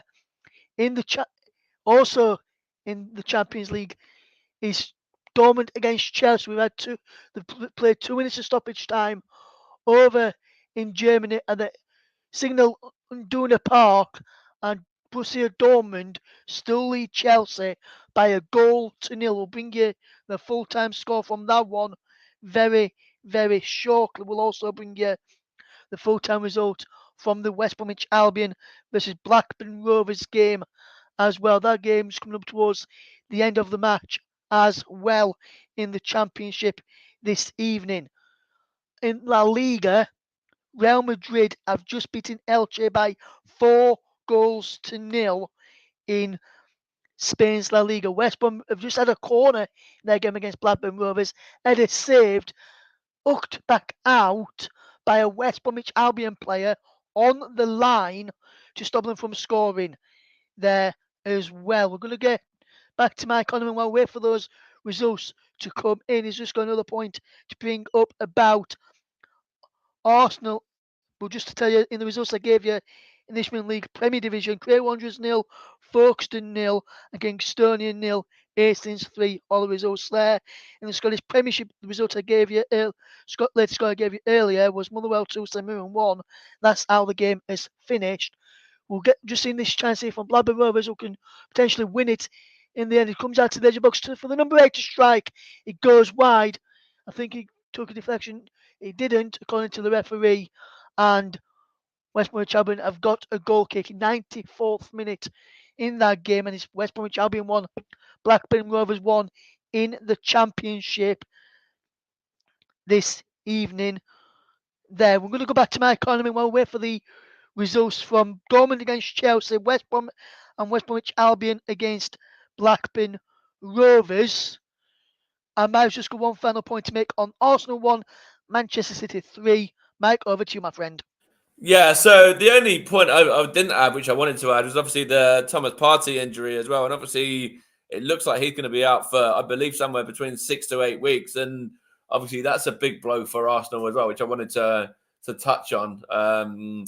Because obviously, you know, we've seen how good he's been this season alongside Granit Xhaka in the middle. And yeah, I think that's, you know, that's something that could potentially come back and play a big factor in this. Obviously, Gabriel Jesus has been out injured for a while. Arsenal going to be without Thomas Partey for a while now as well. Obviously, without Mohamed El Neni as well. Allowed quite a few players to go out on loan. Squad's pretty small when you look at it as well, with the likes of Marquinhos and Cedric and all that, who were allowed out on loan in the January window. So Arsenal, you know, if Arsenal get any more injuries or, you know, start to if injuries start to pile up, I should say, for Arsenal, then that's the worry, because, you know, like the squad is small, and as I said earlier, it's the youngest squad in the league. The players don't have experience of winning titles, so, you know, it's kind of already going to be difficult for Arsenal with Manchester City going to try and make it, you know, 3 in a row there under Pep Guardiola as it is. And losing players like Thomas Partey isn't going to help Arsenal's case. Yes, absolutely, Mike. He's finished in the Champions League last 16, first leg. Borussia Dortmund 1, Chelsea 0. Chelsea need to overturn that result at Stamford Bridge when they play their second leg in the Champions League. I'll just tell you when that one is going to be. The second leg for the Chelsea game is 7th of March, and that one is going to be a big one if Chelsea are to progress. It's also finished in the Championship as well. West Bromwich Albion 1, Blackburn Rovers 1 as well. So there's the results to tell you then. I'll just remind people how the Premier League table looks then. Manchester City go top on goal difference. They've got a plus 36 goal difference. Arsenal a plus 26 goal difference, both level on 51 points. At the bottom of the table, Southampton remain bottom. Jesse Marsch will look to have been taken over at St Mary's. The deal is off now between Southampton and the former Leeds boss. He will not be taken over there. They remain bottom of the table. They take on 10th place Chelsea at the weekend. Bournemouth in 19th. Everton in 18th on 18 points respectively, both Bournemouth and Everton. Leeds United in 17th on 19 points. And Leeds United take on Everton at Goodison Park this weekend. That's going to be a big game there as well. So, thank you very much for everybody listening to our alternative coverage. Now, thank you to Chris Coughlin as well. And I just want to mention, I'm going to mention something here as well, just to round off, just before we do finish with that goal difference I mentioned there. And for me, Mike, I know you mentioned, let's say between having Haaland or having Nketiah, the goal difference. But for me, having that sort of goal difference is like an extra point to whoever's got the better goal difference. And is like Man City on 52 points, another on 51. But extra goal difference is like an extra point. Yeah, see, I agree with that as well. That's and it is like having Haaland or having Nketiah. Nketiah's had a good season for Arsenal. He's done well to come in and done a good job. Obviously, with Gabriel Jesus being out injured as well. Obviously, another player there who Arsenal, are missing at the moment, as I mentioned earlier. But you see the goal difference there, the 10 goals there. That's what Erling Haaland scored on his own. And you look at the chances that Eddie Nketiah has had tonight. He should, on another day he has a hat trick, and I think if those chances fall for Erling Haaland, he probably gets himself 2 or 3 goals more often than not, which is where the goal difference comes in. But I do agree with you that it's like having an extra point as well, with that goal difference being so far ahead of Arsenal's, with the 10 goals ahead, even though, as I mentioned earlier, Arsenal do have the game in hand. So it's not panic time just yet, but as I mentioned as well, it's all about how Arsenal bounce back now at the weekend. Difficult place to go to in Villa Park, and maybe Dean Campbell might be available for that one. Maybe Mikel Arteta could rely on him for a goal. Who knows, Mike? He knows all about scoring winning goals at Villa Park. Just Dean Campbell. He did it for Stevenage in the FA Cup earlier on this season. That's where Mike brought Dean Campbell from, because Mike also follows Stevenage as well as Arsenal.